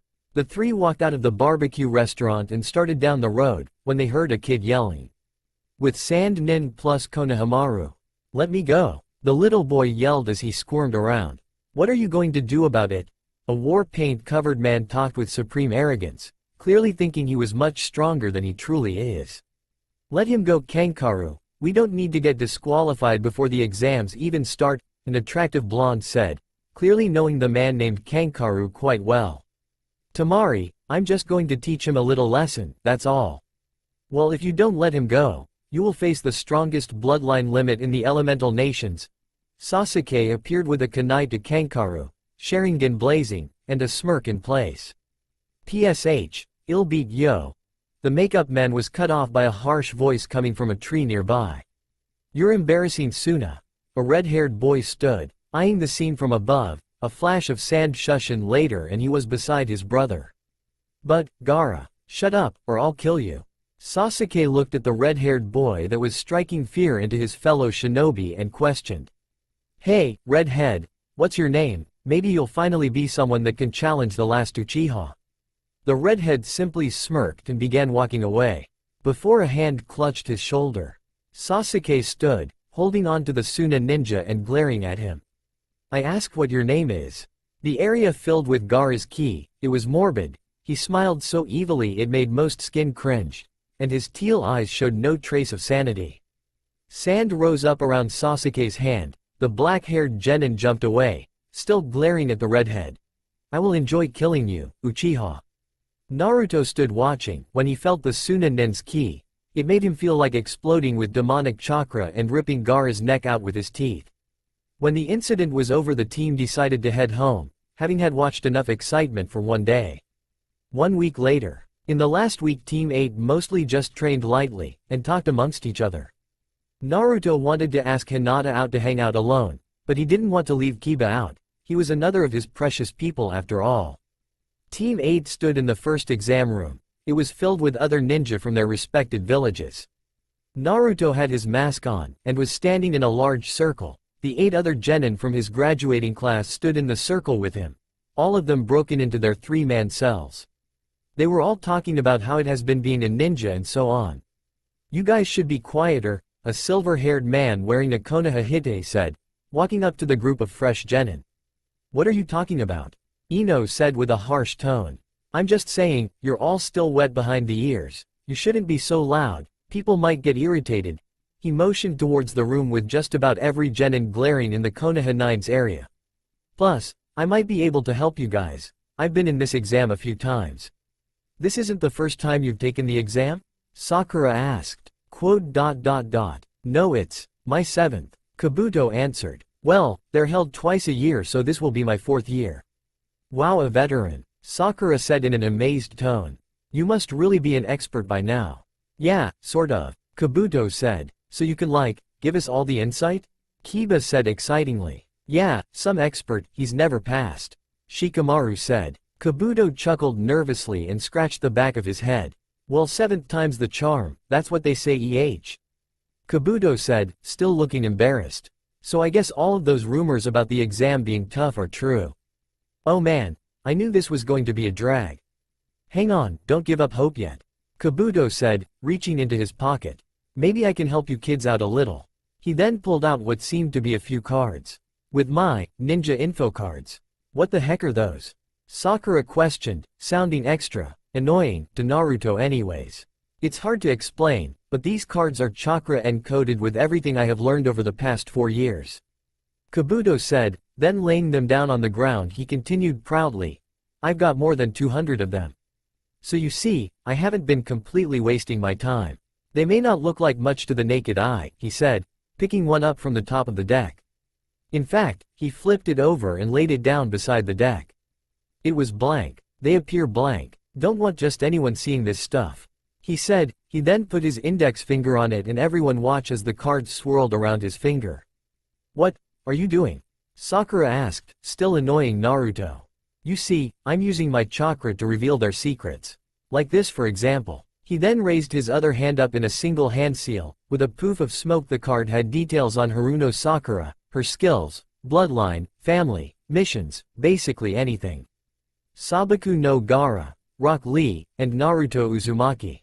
A black-haired genin demanded of Kabuto. Oh, you know their names, too easy. First is Rock Lee, he's about a year older than you guys. Mission experience, 11 C ranks, 20 D ranks. His squad leader is Guy. In the last 12 months his taijutsu has radically improved. But his other skills are pretty shaky. Last year he got a lot of attention as a genin, but for some reason he chose not to participate in the Chunin exam. This will be his first time as a candidate, just like you guys. His teammates are Tenten and Hyuga Neji. HN. Now this, Gaara, character, mission experience, 8C rank, and get this, 1B rank as a genin. There's not a lot more information on this guy. He was a rookie from another land originally. But there is this, every mission he has gone on, he has returned without getting a single scratch on him. Kabuto said, slightly surprised, already taking out a card for the third and last request. I was on a B-rank mission for my first non-D rank, it wasn't so bad. Sasuke announced, scowling. Alrighty, Naruto Uzumaki, mission experience. What, that's ridiculous, 1000 D-rank missions. With only a few months as genin, 1C ranked. His teammates are Hinata Hyuga and Kiba Inuzuka. He was recently almost in serious trouble, being attacked by 1 jonin, 2 chunin, and 8 civilians. Apparently he killed them without consequence because they were on his property. Wow, that's brutal. Everyone in the whole room looked at the masked blonde. What 1000 isn't that many, I've done 50 a day for the past 25 days. He sheepishly scratched the back of his head, wide-eyed genins staring at him. 1000, that's a lot of money. You're buying food every time we go out now from now on. Kiba said, looking slightly jealous of the money Naruto must have lying around. Everyone else was trying to figure out how a genin killed 3 higher-ranking ninja. 1 hour later. The test, so far, was half over. Everyone seemed to be doing okay. But people were getting tossed out for cheating constantly, clearly not sneaky enough. Naruto raised his hand. Hey, can I go to the bathroom? After being escorted to the bathroom he went into the stall. He sat down and made a shadow clone. With a quick flash Naruto walked out of the stall, and was heading back to the exam room. 10 minutes later, Konoha Library. 20 shadow clones finished reading the last book they needed, and dispelled themselves. Exam room. Naruto instantly knew the answers. Writing them down he leaned back in his chair. Okay, time for the 10th question. Canon 10th question but Team 8 just sits and waits. Then you're all staying, you pass. Konoha streets 20 minutes later. Team 8 was walking towards training ground 44. None of them really knew the instructor, Anko, but Naruto kind of liked her. They would arrive soon and the second portion of the exam would start, when Naruto spoke up. Guys, my clone was listening in on a conversation. I know what the second exam is, and I think we can beat the record, annihilate it even. Let's do it. A stoic Kiba shouted, Hinata agreeing. Naruto started to explain his plan to the team. There was no way they'd finish in over an hour. Team 8 stood at their respected gate about to enter the second part of the exam. They all talked about their plan, and they had gone over it quite a few times. With all their combined intelligence they ended up with a flawless idea. Now the only thing they had to worry about was execution. So Naruto, you planted them on every team right? Yeah, got 'em all, and there's a team close by that has the heaven scroll we need. Naruto held up a small piece of paper with some kind of seal on it. I'll put one on each of you now, Naruto said smiling. He really did like his team. Flashback. Naruto stood listening to Anko explain things he already knew. He watched as his clones, hanged as random people, sneaked around sticking seals on people, and looking for which scroll they received. Flashback end. Good luck Naruto, be careful. Hinata squeezed out, still far too shy. You as well guys, if you get in trouble throw this upwards, it will send me a message, and I'll be there in a flash. His teammates nodded. Naruto handed them each an odd-looking 3-pronged kunai. He rolled the seals he was holding around the handles. Gate number 49, 3, 2, 1, go. That's us, let's do it. All of Team 8 jumped to the trees and started to take their run. Naruto smiled and waved to his teammates. They nodded in response and he was gone in a flash of red. Alright Hinata, you know the plan. We don't moving towards the tower till Naruto returns. Hi, with an Iwa team. Alright, we need to show these other countries how strong Iwa is. Hi. A unison response from the 2 genin. Gate number 52 3, 2, 1, go. That's us, let's go.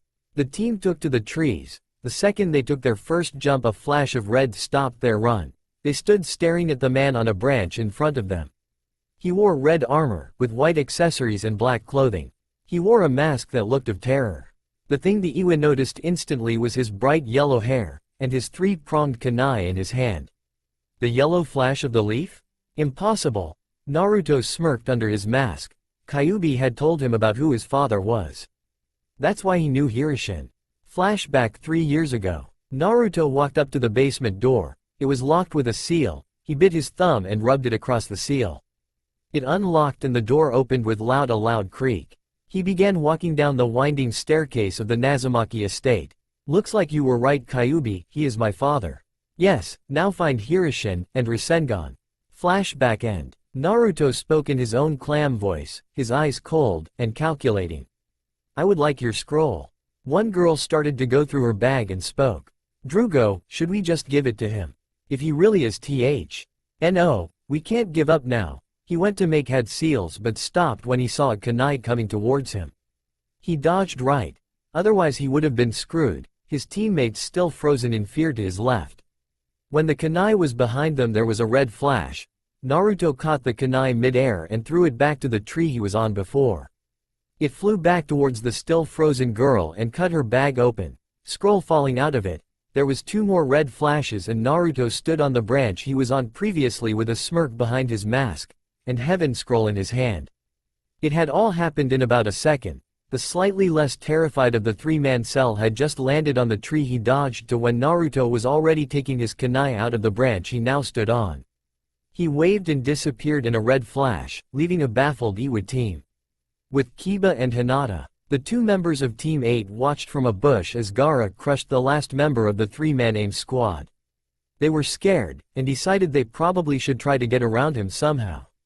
With the Suna Genin, Gaara, they had the scroll we need. We should head back to the tower now, Tamari spoke. I want more blood. Mother needs more blood. Gaara was holding his head in pain. Come on Gaara, we can go to the tower and relax. Baki will be mad if we wait much longer. You will have all the blood in the world soon. Gaara stopped his crazed screaming and looked over towards where Team 8 was hiding, smiling. Sand erupted from his back. Blood. Shit. Hinata lets Ru. He was cut off by Hinata pushing him to the side while Sand hit her instead of her teammate, crushing her against a tree. She screamed in pain, blood coming from her mouth. A spinning Kiba and a Karamu headed towards Gaara in anger. They collided with Sand and were pushed away. Blood. Gaara screamed while Sand crept towards the 2 downed Genin. Damn, that hurt. I have to get Hinata out of here. Kiba said to himself, whilst getting up off the ground to one knee. He looked in the direction of a hardly conscious Hinata, struggling to her feet. Sand rushed out again. Kiba began dodging constant tendrils of sand. He was about to get hit when he watched Gaara get struck by a Jukin strike, followed by a kick sending Gaara to the ground. There stood Hinata, still bleeding from her mouth, and gasping for breath. Tamari and Kankaru watch in shock. Someone hit Gaara? Leaf Genin must be strong. They got into fighting positions. Guess we have to kill you now. Kankaru said arrogantly, smiling. His smile turned to a look of confusion when Hinata smiled back, pulling out a 3-edged kunai. Naruto should have the scroll by now. She threw the kunai into the air. With Naruto. Naruto stood watching the fight. One Kumo ninja tried to attack Team 7, and was being beat quite bad. Naruto was about to send a clone in and see if it could take the whole team when they finished off the Kumo Genin. Naruto jumped down and waved to Team 7, 2 of which scowled. One made no expression to suggest anything. Naruto sighed and spoke. Good job guys, you're improving. He smirked, and looked as Sasuke grinned. Too bad they didn't have a scroll. You have an Earthright? Ironic, that's what we will need. I don't see your team, so I guess we will just have to take it off you. Sasuke charged. Naruto just raised an eyebrow. God, Sasuke is such a retard. He still doesn't realize I'm above him. Naruto placed his hand up in defense, dodging Sasuke's blows when his face turned to determination. Sorry Sasuke, but my team needs me. Sasuke's jaw was shattered as a fist hit it, sending him into a nearby tree, unconscious. There was a red flash, and Naruto was gone. With Suna 3 plus Team 8. Everyone watched as the kunai rose into the air. There was a red flash, and a figure with spiky hair and a mask landed in the opening, in between the 2 teams. Naruto turned to look at Hinata. Who did that to you, Hinata? Blood. I need more blood. Gaara screamed and Sand lunged towards Naruto. Fuck it, there will be judgment for you all. Cold blue eyes turned to purple. Naruto raised his arms. Sand seconds away from crushing him. Shinra, Tensai. A force in front of Naruto exploded, ground trees, sand and all three Suna genin were thrown backwards by the force. After the dust cleared, Naruto's teammates gasped at the sight. An area in front of them, the size of a football field, was now crushed, nothing was left. They could just barely make out three unconscious Suna genin at the end of the clearing. Naruto coughed and fell to one knee, fist on the ground. Hinata and Kiba were by his sides instantly. They helped him up. He spoke in a forced-out voice. "I have the scroll, hold on, it'll bring us to the tower." In a red flash they were gone. At the tower, the first team finished Hokage-sama.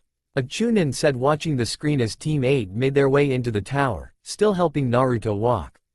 "What? It's only been 49 minutes. He has learned it. I need to talk with him." The Hokage has been scared for Naruto since the incident with the council. He was getting extremely powerful. He was much stronger than a genin should be. Even if he was top of the class, he could probably be almost jonin level from what he had seen of him so far. No one could explain the jutsu he used against Hiashi yet either. Now he has learned one of the strongest jutsu to ever exist. He truly was the fourth son. "That beats your record, Hitaki," a Chunin said, smirking at the gaping Kakashi. Watching Team 8 walk in, Kiba and Hinata looked pretty injured. Naruto didn't have a mark on him, yet they were helping him. It was an odd sight. 3 days later, all the passing genin stood in a room being addressed by the Hokage. There was all three fresh genin from Konoha, along with Team 9. Those were the only passing Konoha teams. There was also the Suna 3, and the Iwa team. That scroll allowed Team 8 to pass, and there was a sound team. "Okay, congratulations on making it through the forest. All 21 of you did very well. A special congratulations is in order. The world record of 4.5 hours was beaten today. Team 8 finished in only 49 minutes. 9 Konoha and 3 sound genin all gasped and stared at Naruto's team and gasped. The Suna and Iwa teams had already been staring at Naruto specifically. He really must be strong, was most of the Konoha ninjas' thoughts. Naruto just stood unfazed, hands in his pockets, mask on his face. Eyes ice blue. He was still angry that someone had hurt Hinata and Kiba. They had all healed from their massive rest period. They even trained a little. "Yes, Hayate, please explain the unfortunate circumstances we are currently in." "Hi, cough. Everyone, we will be cough, having preliminary matches to cut down on the number of people competing in cough, the third exam tournament." "Now?" Sasuke asked, looking quite tired, considering Team 7 had just arrived 2 hours beforehand. "Yes, if you cannot fight, you may surrender now." With that, an Iwa nin raised his hand. He looked pretty beat up. He was the one that hadn't moved an inch in Naruto's encounter with them. "Now look up to the board. The first battle will be..." The board showed 2 names. "Alright, will Sasuke Uchiha and Drugo Koetsu please stay? Everyone else move to the stands." 5 minutes later in stands. "Sasuke, beat that scum," a pink-haired girl screamed in encouragement. "She's so loud," Naruto thought to himself, trying to mentally pull all chakra away from his ears. "You got that right. I hope we can fight her, hey." "Yeah, that would be fair." Naruto focused back on the arena floor, where Sasuke and Drugo faced off. "With fight. You know the rules, are you both ready?" They both nodded, moving into their stances. "Sasuke vs Drugo, start," Hayate yelled as he jumped away. The 2 genin both jumped forwards and started in a taijutsu exchange. Sasuke was keeping up, mostly because of his Sharingan, but Wen was having trouble landing a hit on the IWA ninja. He dodged a kick to the head and threw a punch forwards. It was deflecting and a quick jab caught his face. Sasuke spun, bringing his leg up and swung his leg out, connecting with the Iwa, sending him sliding back. Sasuke stayed on the offensive and went all out, throwing punches and kicks all over the place. The 2 exchanged blows. Sasuke brought his fist around in a haymaker. Drugo smirked as Sasuke's hand smashed into rock skin. Sasuke screamed in pain and kicked at the Iwa genin's chest, knocking the genin into a pile of rock. It was a clone. Sasuke started looking around. He was shaking out his now broken hand. Right, left, back, up, where? As realization hit him, 2 hands erupted from the ground and pulled him down. He was now buried up to his shoulders. Doden. Mogaragakure no Jutsu. Sasuke mentally cursed, and then focusing chakra to his legs he jumped out of the ground, leaving a large hole. Sasuke gasped for air as he looked at the Iwa Nin, holding a hand seal. You think you stand a chance against the strongest leaf genin? Strongest leaf genin? That blonde kid up there is 100 times better than you, have a nice sleep. The Iwa genin released his ram seal and spoke once more. Doden. Suretsu, earth release, eruption. The stone genin slammed his hands on the ground. Earth wrapped around Sasuke's feet, locking him in place. Then with a swift motion 2 walls of rock rose from the earth and smashed into Sasuke, crushing him between them. Sasuke fell unconscious to the ground. Winner, Drugo Koetsu. Medics rushed out to take Sasuke away. Drugo walked back up the stairs to join his team, proud of himself. Stands. That was a good match, that Iwa genin is quite skilled, Shino analyzed. Sasuke didn't win? Sakura said in a non-believing tone. Naruto simply chuckled, that Iwa Nin was actually pretty good. With Hayate. Zaku Abumi vs Shino Aburame. Canon fight. Winners Shino Aburame. Will Kara Koetsu and Kankaru Sabuka make their way to the arena please? Both genin arrived at the stage looking, not very excited about fighting. Kankaru had a broken arm, and was shaking from pain of crack bones all through his body. Kara was just scared, she could not stop thinking about that leaf genin. He cut her bag so easily, he could have slit her throat just as easy.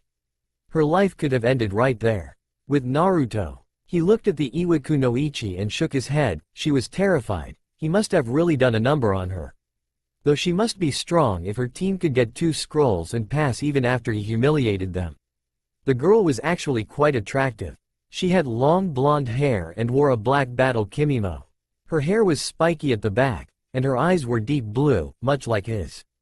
Except he could tell she cared about people a lot more than he did. I think she will win.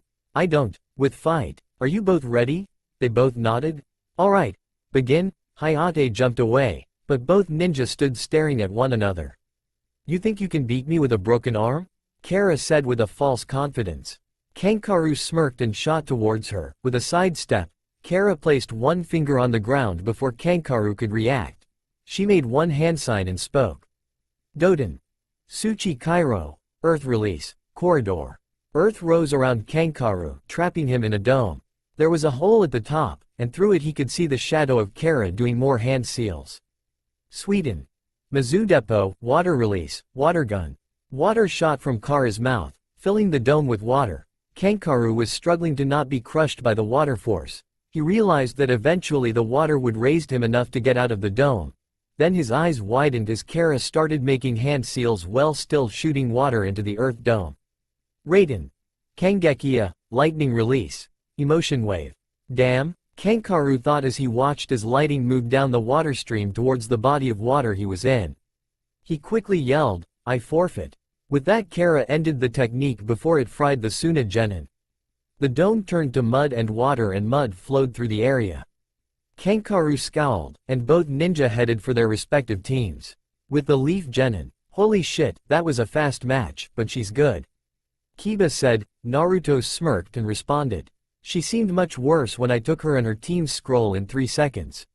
He wasn't one to brag, but the opportunity arose, so he took advantage. Mama, you cheated, Kiba joked, although the other genin in the area, for the second time that day, all stared at Naruto in awe. He was full of surprises. Canon matches until Naruto. Naruto Uzumaki, and Kiba Inuzuka, please make your way to the arena. They both jumped over the railing together, and stood across from each other. Naruto stood, staring across at his teammate and opponent. Naruto threw him a smirk and Kiba returned it instantly. Though Kiba's was a little less confident, Kiba didn't know how strong Naruto was, but he knew that he was definitely not to be taken lightly. Kiba was still a little tired from the fight against Gaara. Naruto had seemed fully healed by one day after. Speaking of that fight, how did Naruto use such a powerful jutsu, and why didn't he use any hand signs? Kiba was brought out of his thoughts by Hayate staring at him rather annoyed. I said, are you ready? The Chunin questioned while staring straight at Kiba. In response he received a simple nod. Okay, begin, Hayate yelled before jumping back. The boys remained smiling at each other for another 30 seconds or so, and Naruto broke the silence. I apologize Kiba, but I would like to be a Chunin. With that Naruto disappeared and reappeared behind Kiba, fist cocked back, ready to knock him out. He was mid-swing when Kiba spun around and clawed him in the face. Kiba smirked and went to the offense, until the Naruto in front of him puffed out of existence. Damn, a clone? Stands, all genin close together. An Iwa Nin walked over to a young Hyuga, said young pale-eyed girl was smiling ferociously as she watched the fight. She approached the shy-looking girl and began to speak. You're the blonde's teammate, right? Hinata was startled, but she looked over to find the Iwakunoichi who had recently defeated the Suna ninja named Kankaru. Hi, I am teammates with both of them, why do you ask? Hinata stood confidently, she was talking about the people she cared about, and she would not make them look back with her shyness. Oh, well, the blonde, is his name really Uzumaki? What do you mean? Of course that's his name, what else would it be? He is an orphan and he didn't know his parents. Hinata started thinking hard about why this random girl was asking this question. He looks a lot like a certain Namikaze my nation does not exactly like. Namikaze? You mean the Fu? She was cut off as she heard a large crack, like concrete being crushed. The fight. Naruto stood staring at the decimation he had created. Kiba had used his soldier pills and man-beast clone, and was about to hit him in a smoke cloud with a double Tatsuga. To avoid he did that only thing he could think of. Flashback. Shinra Tensei. The area around Naruto exploded outwards, Kiba and Akamaru were set crashing into a wall, knocking them unconscious. The smoke from Kiba's combo attack was pushed into the faces of the viewers, when it cleared then couldn't believe what they were looking at. End flashback. The first to speak was Shikimaru. Okay, note to self, don't fight Naruto. Ever. They all looked down at the entire arena, flooded with cracks all coming from where Naruto stood in a mini crater. The walls were also cracked and all the concrete was torn up. That was all some kind of weird chakra. Neji set his Byakugan active. Arena. Hayate looked at the unconscious Kiba, stuck into the wall at the other side of the arena. Winner, Naruto Uzumaki. Whoops, was the single thought going through Naruto's mind as he ran to help the medics with Kiba. Hinata Hyuga vs. Neji Hyuga, begin. Canon until Hinata is getting up after Heartstrike. No Neji, you are the weak one, hating the main family. You are the one who suffers, all you do is obsess over your father's death. And hide behind fate. Hinata spoke in a soft, but firm tone. Neji saw red, he plunged his hand forward for a killing blow. When he was inches after from hitting her she was cornered, the full brunt of the attack then hit Naruto square in the chest. Blood dripped from both sides of Naruto's mouth. What the hell do you think you're doing, that would have killed her. Naruto quietly screamed at Neji, infuriated. Whatever, replied Neji as he turned to walk away. A kunai flew past Neji's head, cutting his ear. He saw the kunai and then he saw a red flash. Naruto caught the kunai and threw it straight into the air about 120 yards. For the intent to kill someone special to me, this is your punishment. Naruto spoke in a cold tone. In another red flash Neji was 120 yards in the air. Free falling, Naruto was beside him. Then in a red flash Naruto was beside Hinata, catching her as she fell. Did I do good Naruto-kun? You did amazing Hinata-chan. Naruto said with a grin on his face. Hinata drifted to unconsciousness. A loud crash was heard in the middle of the stadium. Neji was on his back, coughing up blood. It had been 7 seconds since Naruto cornered with Hinata. Naruto watched as medics took Hinata away to heal her. He was surrounded by 30 to 40 Junin or Anbu. He did just drop Neji about 50 stories. He knew he would get in trouble, but he couldn't stop himself, he was just so mad. The blonde stood mask on, and hands in pockets. A few of the ninjas surrounding him wanted to rip his throat out. Others, like the Junin senseis, Shikamaru, and even a couple unknown Anbu stood trying to calm down the angry crowd. The Hokage shouted, causing everyone to turn their attention to the old man. Stop this instant, I will deal with Naruto. With that the blonde and the great sensei of the legendary Sennin walked away. Naruto spoke first in an apologetic tone. Sorry Ojii-san. Don't say sorry to me, say sorry to yourself. I don't know what the council will do about this. One day later, Naruto stood in front of the council. The meeting had gone quite well, until the council learned that Naruto wasn't there for obliterating the arena, though they wanted him to be banished for just that, but instead they learned what he had done to Neji. Execute him. That demon scum can't live here, it is the Kyuub. He is evil. The room turned into a pissing contest. The means, which of the arrogant heathens in the civilian council could make Naruto the angriest? They shouted their worst insults, and cursed at him. Enough, the Hokage belted out. Silencing the room instantly, it was flooded with killer intent whilst Sarutobi tried to calm himself down. Now, let me remind you that Neji Hyuga tried to kill Hinata, a main branch Hyuga, and Naruto's teammate and friend. He was simply protecting her.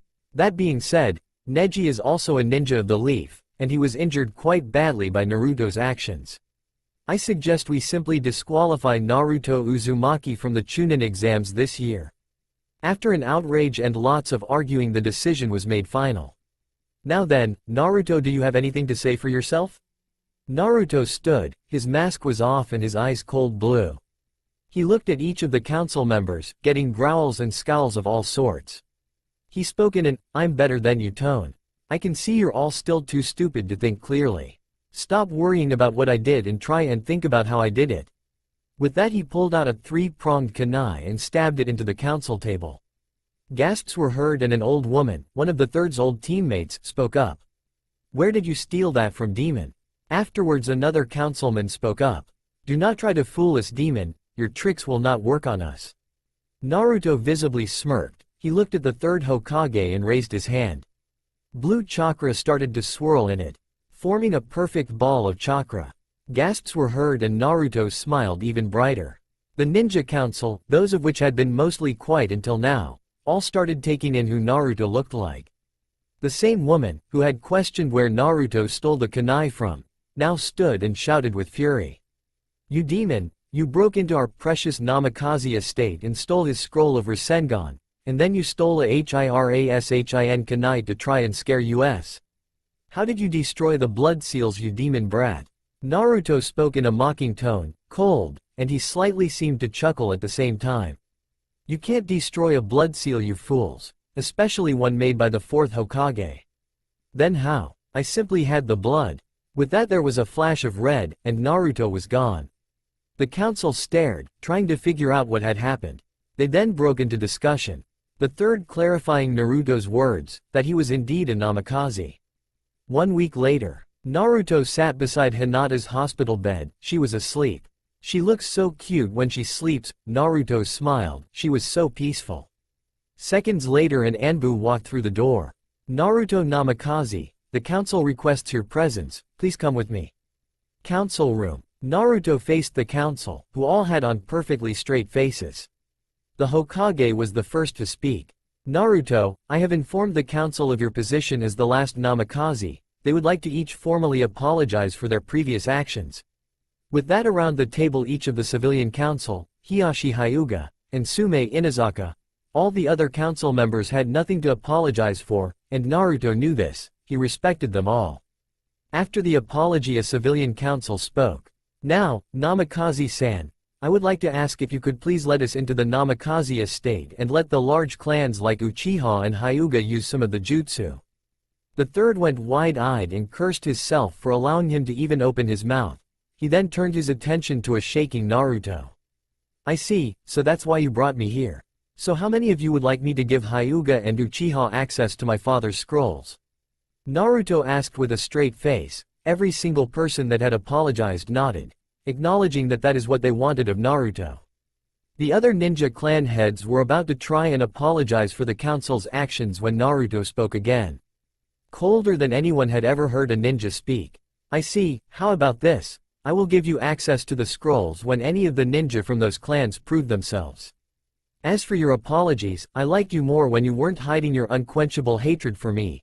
Now you're simply hiding your feelings so you can get something from my father's estate. We are simply trying to apologize, foe. No, none of you meant your petty apologies, not that it would matter. I have been treated like scum my entire life, and now you think saying a quick sorry, after you find out who my father is going to make a difference?" The ninja council was backing off, knowing what Naruto could do, though the ninja council retaliated as if they were superior to him. Listen here, boy. You will give us those scrolls so the Uchiha will gain power and this village can have two separate strong dojutsus once more. Naruto smirked and put his mask on. Make me. With that the council exploded throwing threats at Naruto, screaming about how the demon has taken over the fourth's legacy. The Hokage cut them off by standing in front of Naruto and looking at them. Silence. Naruto, I respect your decision. Now you are still banned from the Chunin exams this year, though I will organize a test to see if you are ready for more. With that Naruto left, the old leader turned towards his council, seething with rage. Listen you fools. If you keep treating Naruto like you own him, you will be creating another Itachi Uchiha. Day of the finals. The matches would be Temari vs Shikamaru, Drugo vs Gaara, Neji vs Kara, Dosu vs Shino. Naruto had been practicing his new ability that he gained from his dojutsu. It allowed him to absorb chakra out of justice in front of him. He could see many ways it would be effective. Thing was, it didn't really give him the chakra back. After he mastered that, he started working on some mind powers his dojutsu had. It sucked truths from people. It allowed him to read thoughts when people were in his jutsu. The last week before the exams he trained on trying to use them both together, being able to feel the amount and density of the chakra, and to feel the user well using the chakra. If his theory worked, he would soon be able to copy most jutsu.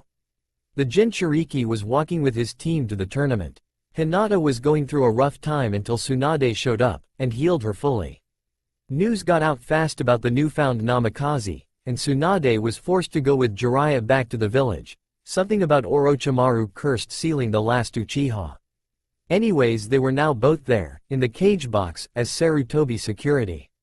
The first match started. Kanon Temari vs Shikamaru. Winner, Temari Subaku. Cage box. The cage was seething on the inside. He was of course actually Orochimaru, and he could only hide his chakra and scent for so long before Jiraiya noticed him. With both other Sennin and the third, he would most likely fail. He would start the invasion only after one of them left the booth. If he could use resurrection jutsu, they would stand no chance. I smell snakes? Jiraiya's eyes focused on the cage's back, who seemed to be in intense thought. He tapped the third on the shoulder and motioned his hand towards the cage. Sarutobi nodded. Their silent interaction was muffled by screams. They then looked down at a bloody Drugo, and an insane Gaara's sand moving away from him. Tsunade stood and jumped down to heal the Iwa Nen. Now's my chance. Orochimaru signaled for the invasion to start. With Naruto. Naruto stood with his team, face filled with rage as he watched the other Jinchuriki's family stare at him with hate and fear. Then he felt tired and saw a few feathers falling from the sky. He quickly made a ram seal, Kai. Instantly Team 8 was in battle, running through enemy ninja like butter. Cage box. The barrier was up, and Sarutobi and Jiraiya had just stopped the fourth coffin from coming out of the ground. The two remaining coffins opened, revealing the first and second Hokages. They stood talking to the only living Hokage. Reminiscing about old times. Before they could continue they were cut off by a pale Sennin. Enough, it's time for you to die Sens. He was cut off by the sound of a jutsu outside the barrier. Kamikaze Ririsu. Supia, Divine Wind Release, Spear. With that, a small gap opened in the top of the barrier and a small crater formed where a gust of wind hit. In between the two Hokages, seconds later a kunai followed the same trajectory as it made it through the barrier milliseconds before it closed. It stabbed into the ground. With further inspection it was revealed that it was a three-pronged kunai. In a flash of red the second Hokage was decapitated. Naruto now stood, sword covered in blood, still in his hand. Breathing heavily from the wind jutsu he had recently used. The second Hokage's headless body fell to the ground and everyone gasped. Seeing the blonde the current Hokage smiled. Always there for the rescue. Jiraiya stared in awe. Hirishin. Orochimaru seethed, who was this boy wearing the mask, and how could he use Hirishin, or have a jutsu powerful enough to get through the Sound 4 barrier? Orochimaru stopped playing around and commanded his jutsu to cut off the remaining deceased Hokage's thoughts. The first and only Mokuden user turned to attack Naruto. He sent a wood release towards him. Naruto picked up his recently thrown kunai and threw it up. In a flash of red he dodged the Mokuden jutsu. He threw the kunai back towards the senju and in a red flash he was hugging the Hokage from behind. Naruto's eyes blazed purple, and the first Hokage visibly slouched as if drained of energy. Naruto screamed in pain as he tried sucking out more than just chakra. The senju's physical form was pulled into Naruto, who then fell to the ground unconscious. Afterwards a fight broke out between Jiraiya, Sarutobi, and the Snake Sannin. After being overrun by the two powerful ninja, Orochimaru realized he had no chance of survival. He screamed at his subordinates, "We're leaving." With that the barrier dissipated, Orochimaru and the Sound Four retreated. Anbu rushed in to tend to the three Konoha nin in the barrier. When a medic ripped open Naruto's shirt to check his vitals, she gasped. His torso's skin was wooden.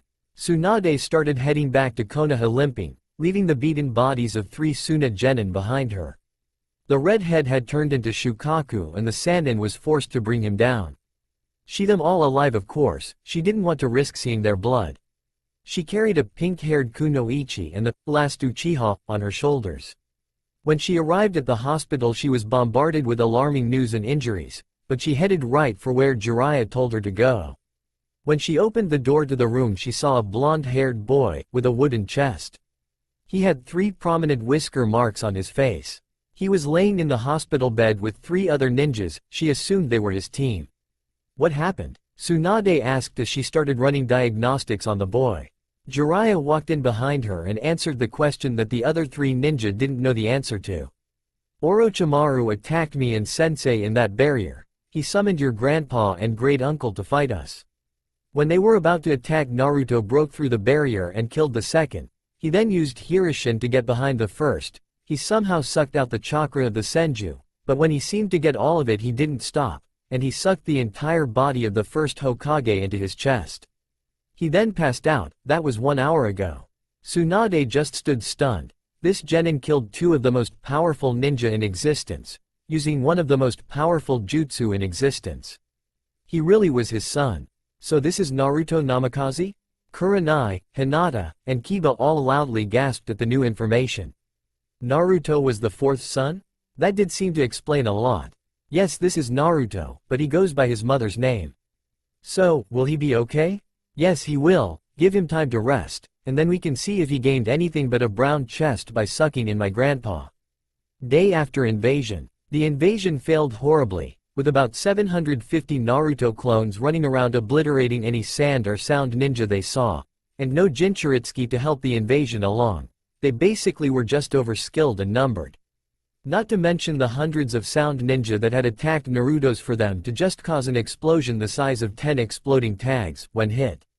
Word started to spread about the strength in the Leaf's blonde genin. He was called many names, and after digging, soon the whole ninja knew that the blonde genin from the Leaf was Naruto Namikaze, one of the strongest ninja that has ever existed in the world's sun, not to mention the Jinchuritsuki of the strongest demon in history, the Kyuubi no Kitsune, not to mention a rumor going around that he held some sort of dojutsu. Naruto was still unconscious, but he was breathing fine, and had no injuries. Hinata and Kiba had slept there waiting for him to come around. They were worried about him. They knew he was strong, but he was still their teammate and friend. They were woken up by the window in the hospital room cracking loudly. They looked up to see nothing but trees. Outside of the hospital, civilians and ninja gasped. They looked up at the hospital, more specifically what was surrounding the hospital, trees. Hundreds of trees grew and twisted around the hospital. Vines covered the windows and doors. Then before the hospital was crushed by the weight, it all stopped. With Team 8, Naruto suddenly awoke coughing. He looked up at his confused-looking teammates and spoke. Hey! His smile was huge. Naruto-kun. Hinata yelled and tackled Naruto in a hug. Kiba patted Naruto on the back, smirking evilly. Hinata, realizing what she was doing, pulled herself away from Naruto and looked down, poking her fingers together. Hey guys, ha. So how long was I out, and is everyone okay? I can tell from my clone's memories that we kicked some serious A. He cut himself off when he realized his chest was wood. What the hell, why am I wooden? Tsunade walked in and spoke. That's what we would like to know. Naruto explained his new jutsus that he had tried to combine on the dead Hokage. Tsunade just nodded while he spoke. After discussing the ins and outs of the jutsu, she spoke in a happy tone. Naruto, close your eyes, make a ram seal, and focus on one spot on the floor. Naruto did as she said. While he sat there in a semi-meditation, he felt something in his chakra. It wasn't like Dujutsu or his and Kyuubi's chakra, it was different, pure, green. He let go of the ram seal, opened eyes and stared at a spot on the floor. He then raised his hand. As he did, a small tree grew where he was concentrating. He was compelled at a tug in his mind to speak. He did so, squeezing out, Mokuden, Shicho, would release, growth. Everyone gasped. Tsunade just smiled. 2 weeks later, the Chunin exams were mostly a disaster, but it was also a success. The hidden village of the leaf was still known as strong, although, there was also a whole Chunin exam that may not have gotten a very likely result. For example, the only 2 ninjas promoted were Shikamaru and Neji, which made little sense considering Neji didn't even fight. The Hokage knew Neji was already Chunin in skill and allowed him to take the title. Now Team 8 stood in front of the leader of Konoha. They were waiting for their second C-rank mission, and in their minds they were ready for much more. Sarutobi was about to give them their mission when his new assistant, Shizune, busted into the room. On the way in she shot Naruto a polite smile and handed the Hokage a small book. Please Hokage, I think you want to see this. Naruto quirked an eyebrow, kind of hoping that this was about him. He recognized it as the bingo book. The Hokage, reading a page, smirked and started reading the page over, out loud. Name: Naruto Namikaze, Uzumaki. Nickname: Endless Flash of Konohagakure. Village: Konohagakure, Land of Fire. Rank: Genin. Bloodline: N.A. unknown. Skills: Time, Space Ninjutsu, Rasengan, Powerful Unknown Dujutsu, Master of Kage Bushin. Jinchuritsuki of the Kyuubi no Kitsune.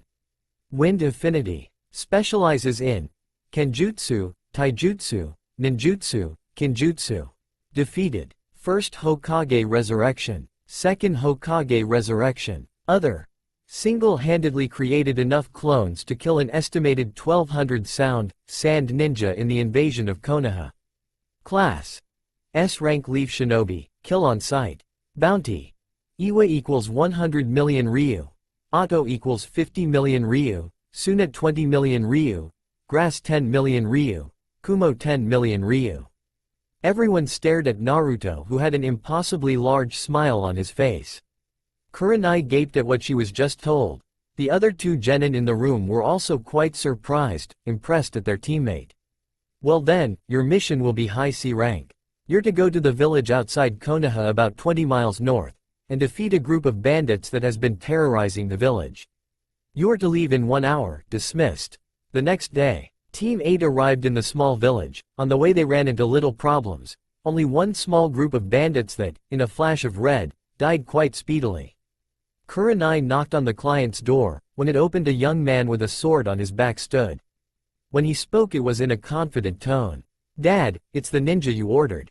As he spoke he walked back into the house and started performing a kata. Naruto smiled behind his mask.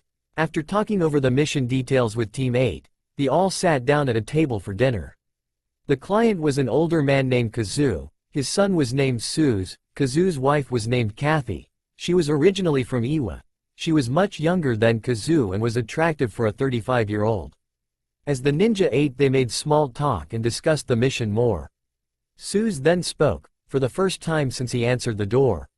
Let me guess, I'm good at this. You're the strongest. He pointed towards Kurenai. You're the next strongest, pointing at Kiba. Then you, he pointed towards a shy Hinata. And then you're the weakling of the group. Probably spoiled your whole life. Hiding behind a mask because you don't like getting mobbed by fangirls, right? He finished pointing at Naruto, who had also been silent all night. Kurenai, Kiba, and Hinata gasped and turned to calm Naruto when he spoke. Wow, you're good at that. Let me try. Naruto made a ram seal. His eyes turned purple and he started speaking. Your name is Suze Kazak, you love rice, training, and you want to be strong even though you do not have anyone to training you. Suze was about to speak when Naruto continued, not allowing him to talk. Oh, right, and your girlfriend's name is Tabby. Though she was kidnapped by the bandits a year and a half ago, you didn't tell anyone. Instead you started training to become strong. After a year you finally believed you could get her back, but you were beaten up by the bandits and thrown out on your face. That's why your dad decided to hire us, because he was scared for his family. Though you didn't like the idea because you hate anyone that is better than you at anything. Probably stemming from your issues with your small d. The blonde was cut off by a hand on his shoulder from Kurenai. Her red eyes met Naruto's purple. Lines radiating out of his pupil, and with a shake of his head he released his jutsu, eyes turning back to blue. Naruto stood and walked out spitting out some kind of sorry, as he slammed the house door behind him. Kurenai spoke an apology for Naruto's actions. Sorry for him, Naruto has had a harder life than anyone I've ever known, and he doesn't like people to assume he is spoiled. Not to mention he is 13 and probably the strongest ninja in the village, besides the Hokage and the Sannin. With that Kurenai stood and walked out to try and find Naruto. How did he read my mind? The next day, Team 8 headed out to the bandit camp. Naruto had found it with a clone the night before. Naruto stayed behind, and he was going to train and then head to the camp if they needed him. He would know if they did by Hirishin.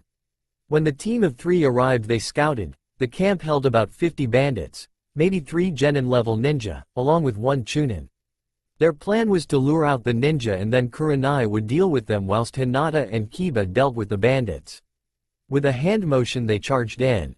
With Naruto. Naruto was walking in the village relaxing when he felt a large chakra signature in front of him, about 150 yards. He made a clone that didn't have a mask on and sent it up the road. Well, he put a genjutsu on himself, shielding him from all 4 of the 5 senses, excluding the sense of touch, and headed to the rooftops. His clone approached the 2 obvious ninja walking through the street. One had long hair, and wore a hunter nin mask. The other Naruto recognized as someone he'd seen in the bingo book. He was tall, carried a large sword, and had bandages covering everything but his eyes. The tall man stopped and stared at the leaf nin in front of him, about 10 yards away. He instantly smiled and turned to his partner. That kid has a massive bounty. With the kind of money we would get from him, I could finally reach me dream. He directed his attention to the boy in question and spoke loudly and threateningly, "Hey brat, is your name Naruto Uzuma?" He was cut off as his chest exploded outwards, showing a hole about a foot wide in his chest where his heart and lungs were supposed to be. The Naruto in front of them puffed out of existence. Zabuza-sama. Now obvious, girl screamed out kneeling down to her master's side. Behind him about 10 yards away stood the same boy that saw in front of them before, now wearing a mask. He held his sword in 2 hands pointing to where Zabuza previously stood. He whispered sadly, "Kamikaze Ririsu. Supia, Divine Wind Release, Spear." Haku stood, removed her mask and looked over to Naruto, tears streaming down her face. "Now I have nothing, please, kill me." She looked down towards the ground. Naruto walked up to her, sheathing his sword. He looked her up and down. She was pretty hot. "You have me. I will bring you back to Konoha with me." Naruto smiled behind his mask at the look of surprise on the young woman's face. Naruto's eyes turned purple and looked into Haku's mind. Minutes later he finalized his decision. "I was also alone my whole life, and I know how you feel. Come with me and I will become a precious person to you, and you to me." Naruto's smile turned to a face of determination. He turned and sealed Zabuza's head. In a flash of red he was gone. Yes, he cut it off in front of Haku. Haku stood looking at her now decapitated master's body, tears still flowing steadily. She fell to her knees. With Team 8, the team massacred the bandits, but while Kurenai finished off the last of the ninja, clapping men emerged from the shadows. Well, where is the blonde that has the bounty? 2 more men emerged on either side of the man, clearly ninja, Junin level. They wore Iwa forehead protectors. "Gatu, you told us Namikaze was with them." "He did come with them, but it seems he is not with them at the moment." "Oh well, kill them." The man now established as Gatu walked away back into the shadows. "Hey, 2 weak girls and 2 mutts. This will be fun, brother?" Team 8 was exhausted. They had been fighting for 40 minutes. The Iwa nin charged at Kurenai. She jumped back dodging the first ninja. He landed and started making hand seals. His brother launched into the air doing separate seals. The one on the ground was forced out of his jutsu as a Jukin strike flew towards him. He barely dodged it and began in a taijutsu exchange with the young female Hyuga. The airborne Iwa Junin was stopped by a spinning attack slamming into him, sending him towards the ground. He spun and landed on his feet. Hinata was then hit with a rock jutsu by the other Junin and rolled over behind Kurenai, barely conscious. Kurenai seethed and ran towards the lone Iwa. After about 10 minutes of taijutsu exchanges and random double ninjutsu combos, both Kurenai and Kiba were thrown into the same tree, rolling off beside a now barely breathing Hinata. The Hyuga tried to stand but she was kicked in the chest while she rose, slamming her into a tree. Mid-flight a kunai fell from her pouch and landed in front of two curious and tired Iwa nen. One of them picked it up and noticed its odd design.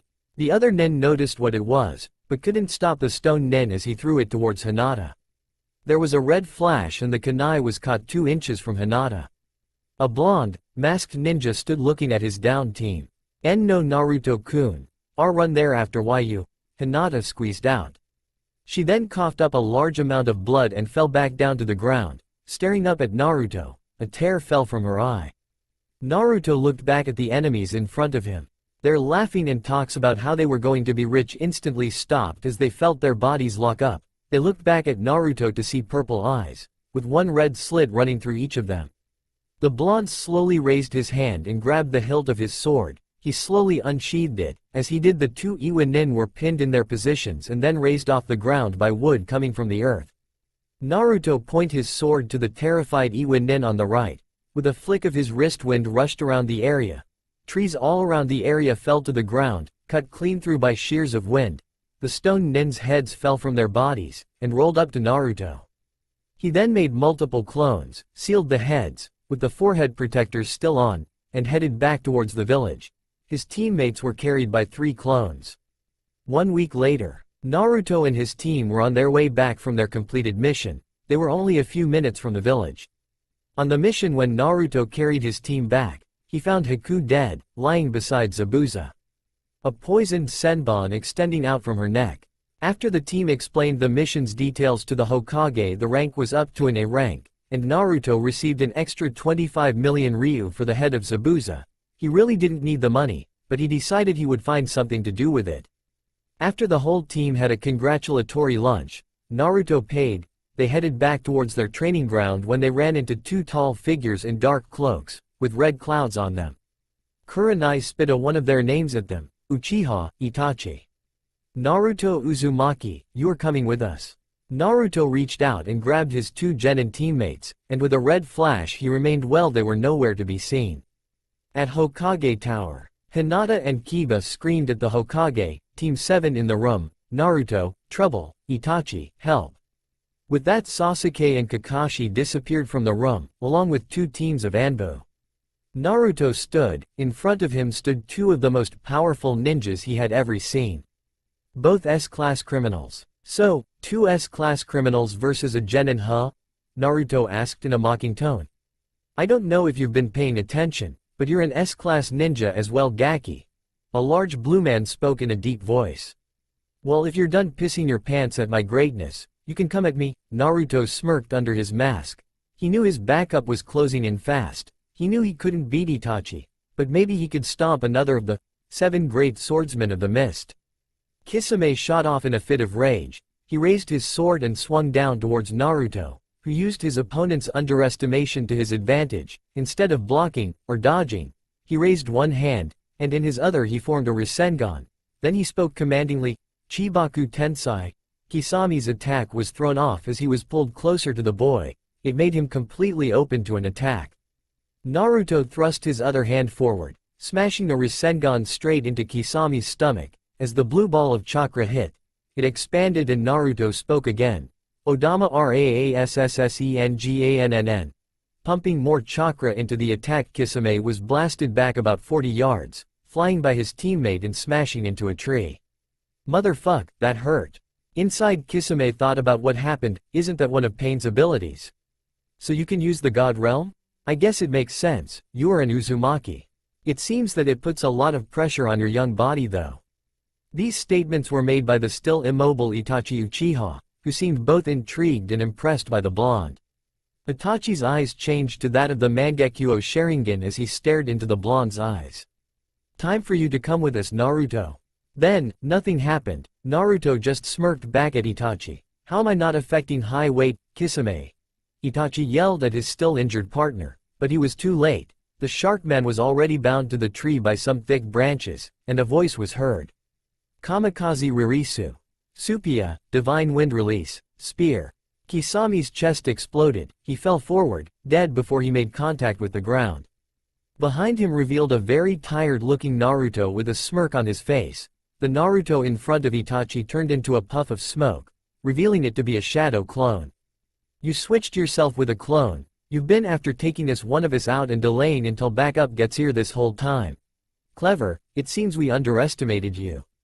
Kakashi landed beside Naruto, Sharingan blazing. He looked up at the S-class Uchiha with a scowl. Itachi Uchiha. The white-haired jonin spit out the name. Then the sound of 1,000 birds was heard. Looking over, Sasuke was charging to Itachi with Chidori in hand. Die. The other genin being too tired from up so much of his reserves and Kakashi having no way to get there. Itachi was free to do what he wanted to his brother. Canon Itachi beats up Sasuke and runs away. 3 days later, Naruto sat with his team at Training Ground 8, still exhausted from their workouts. Naruto had received yet another 25 million ryu from killing Kisame, and he had heard Kiri had removed him from their bingo books, for he had now killed 2 of their strongest missing nins, and for that they were grateful. Team 8 had been training all day and had decided to go somewhere together, and because no one dared question Naruto anymore, they could go to a real restaurant. They decided to go to a local steakhouse. On the way, ironically, they met up with Team 10, who were also heading there. After all 6 were done their food, they set out to find Team 7. After about an hour, the rookie 9 were united again. Sasuke was less broody than normal and more determined. They set out to do what they did around 3 months ago, before all the crazy things happened, to see who had improved the most. Naruto was to have a clone fight in his place. The 9 all stood at each other, well 8 in one clone. They each looked at their opponents. Hinata looked at Naruto. Sasuke looked at Naruto. Kiba looked at Naruto. Sakura looked at Naruto. Shino looked at Naruto. Ino looked at Naruto. Shikimaru looked at the clouds, then at Naruto as he put his serious face on. Choji looked at Naruto. Naruto's clone, who will now be known as Naruto, smirked, then with the hipness of a certain white-haired jonin, pulled out a small orange book and started reading. Kakashi fist pumped for all to see, clearly happy he rubbed off on at least someone, his own team or not. Naruto placed his mask on his face, still focused on his book. This is going to be hard, please. Take your time in taking me down. Everyone readied, they had him this time. If they all worked together, surely they could land a hit on the untouchable Uzumaki. The blonde pondered once again. Very, oh so very hard. His sweat dropped as he realized what was to come. Naruto dodged another ferocious Jukin strike from his female teammate as he twisted around a fireball shot by a familiar Uchiha. He was caught off guard by shadows moving across the water trying to catch him. He was forced to jump into the air. Whilst airborne, he had to maneuver around a mass of insects that was sent his way. Landing, he was forced into a taijutsu exchange. He blocked a high kick thrown by Sasuke, quickly swerving left to avoid a mid-kick from Sakura. Launching back, he again had to jump into the air to escape the shadows that were charging at him from every direction. Well, Naruto soared through the air. He had a moment of peace. He watched as 8 other genin converged on his location, desperately wanting to land a hit. He was starting to respect each of them more, but it was time to make them work harder. Naruto is still a clone, by the way. Naruto went through several hand seals, then without a word, landed back on the water and shot off towards his classmates. He weaved around an elbow from Sasuke, well delivering a kick to Kiba. Spinning on his axis, he pushed off of Kiba and launched a knee into Sasuke's face. As he went to attack Kiba for a second time, he was grabbed and pinned by Sakura, Ino and Choji. He struggled, but before he knew it, Hinata was throwing a series of Jukin strikes at his midsection. As the strikes landed, he turned into water. Kiri Bushin? I thought he was a shadow clone? Kiba spoke. I am. The voice came from a Naruto standing behind them, hidden. Oh, so clones can make clones? Is there no end? The 9 genin commenced their brawl once more. 20 minutes later, the whole group of genin looked exhausted. Naruto had started fighting back, getting in hits where he could, but they were starting to get dangerously close to landing a strike on him. Hinata charged at Naruto, her old classmates left in her dust, only to watch. She launched a huge Jukin strike at Naruto from far away, blue chakra visibly rushed towards him. Naruto dodged to the right. Unfortunately, this gave Hinata time to get within Naruto's guard. Going for a leg sweep, Naruto was forced to jump over Hinata's leg, only to see her stay crouched. Then she spoke in a low, confident tone, 64 palms. Deviation. 2 hits, Naruto dodged both. 4 hits, Hinata's speed was increasing, but so was Naruto, he managed to dodge these as well. 8 strikes, Hinata seemed to throw the hits almost instantly, but Naruto still managed to dodge. 16 strikes, Naruto smirked as he dodged every strike. 32 strikes, Naruto dodged all but one of these strikes, one hitting him lightly on his arm. Seeing Naruto unfazed, Hinata looked up at Naruto, wondering if she truly had advanced. Naruto simply nodded. Hinata's face turned to one of devotion. 64. Hinata yelled as she threw the strikes so fast it seemed like one attack. It was so fast that Naruto had no chance of dodging. 34 of the hits connected with Naruto. There was an explosion and Naruto simply puffed out of existence. She had done it. She beat the clone. Claps were heard from almost all of the genin and jonin sensei. Hinata blushed before she passed out from chakra exhaustion. Naruto caught her as she fell. Smiling as he looked at her smiling form, she was kind of cute.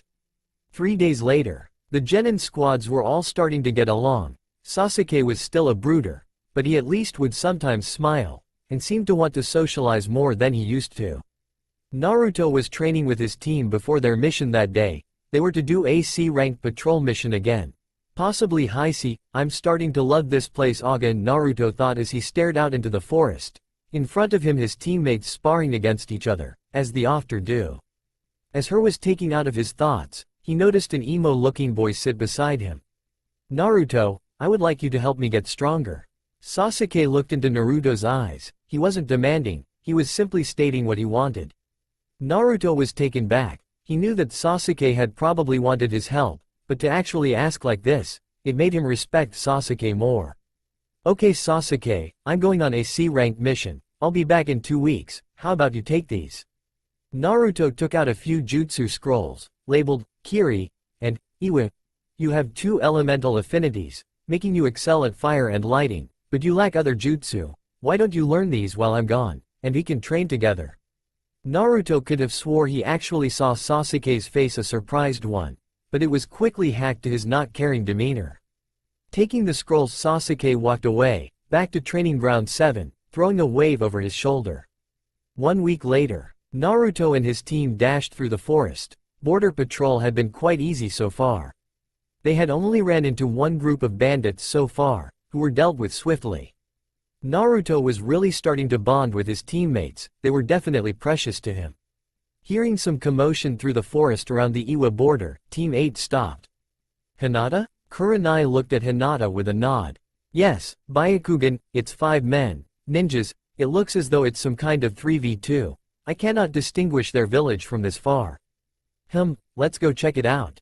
With Iwa Nen, there was tall brown-haired man dressed in formal Iwa Jonin ninja attire. With him were 2 Chunin ninja with similar outfits. They stood facing 2 younger shinobis, one looked to be a genin, the other maybe a Chunin. Tops, they wore Kumo headbands.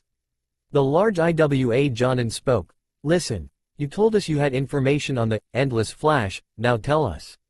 I am sorry, we need money, the small genin from Kumo responded, sounding utterly terrified.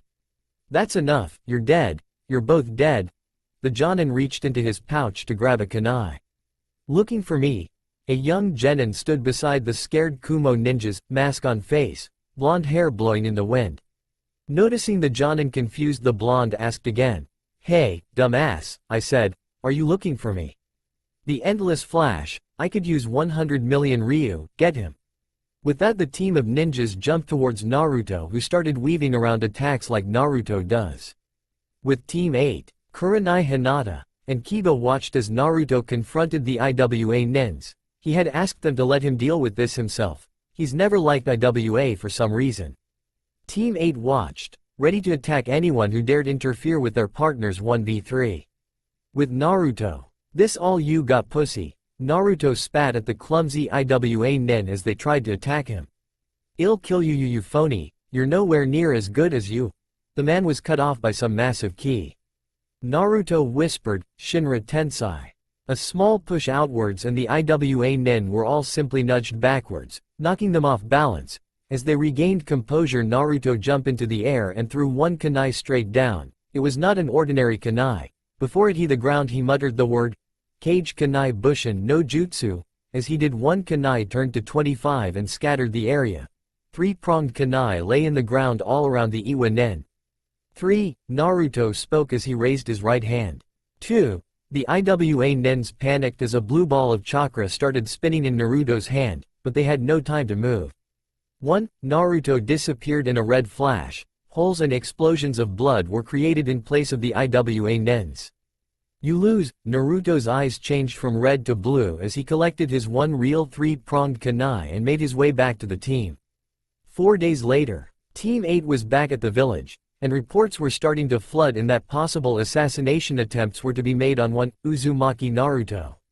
Whispers were starting around the Konoha ninja populace that Naruto may be the last Namikaze, but nothing could be proved. He was said to have slaughtered a jonin sensei and his 2 Chunin teammates alone on a patrol mission. He also brought in 2 Kumo ninja for questioning. His power seemed to be unmatched by any but maybe the Hokage and the Sannin. Team 8 was reporting their mission to the Hokage. When they were done, Naruto was asked to stay as his sensei and teammates departed back to their respected homes. It was now just Naruto and his surrogate grandfather in the office. "Ojii-san?" Naruto asked, wondering what this was about. "Naruto-kun, I would like you to have a break from all this hype around the village. A training trip with one of the legendary Sannin." "Jiraiya, I assume? Well then, how long would said trip be?" 9 months. That's all for now. If you enjoy, then please like, share and do comments.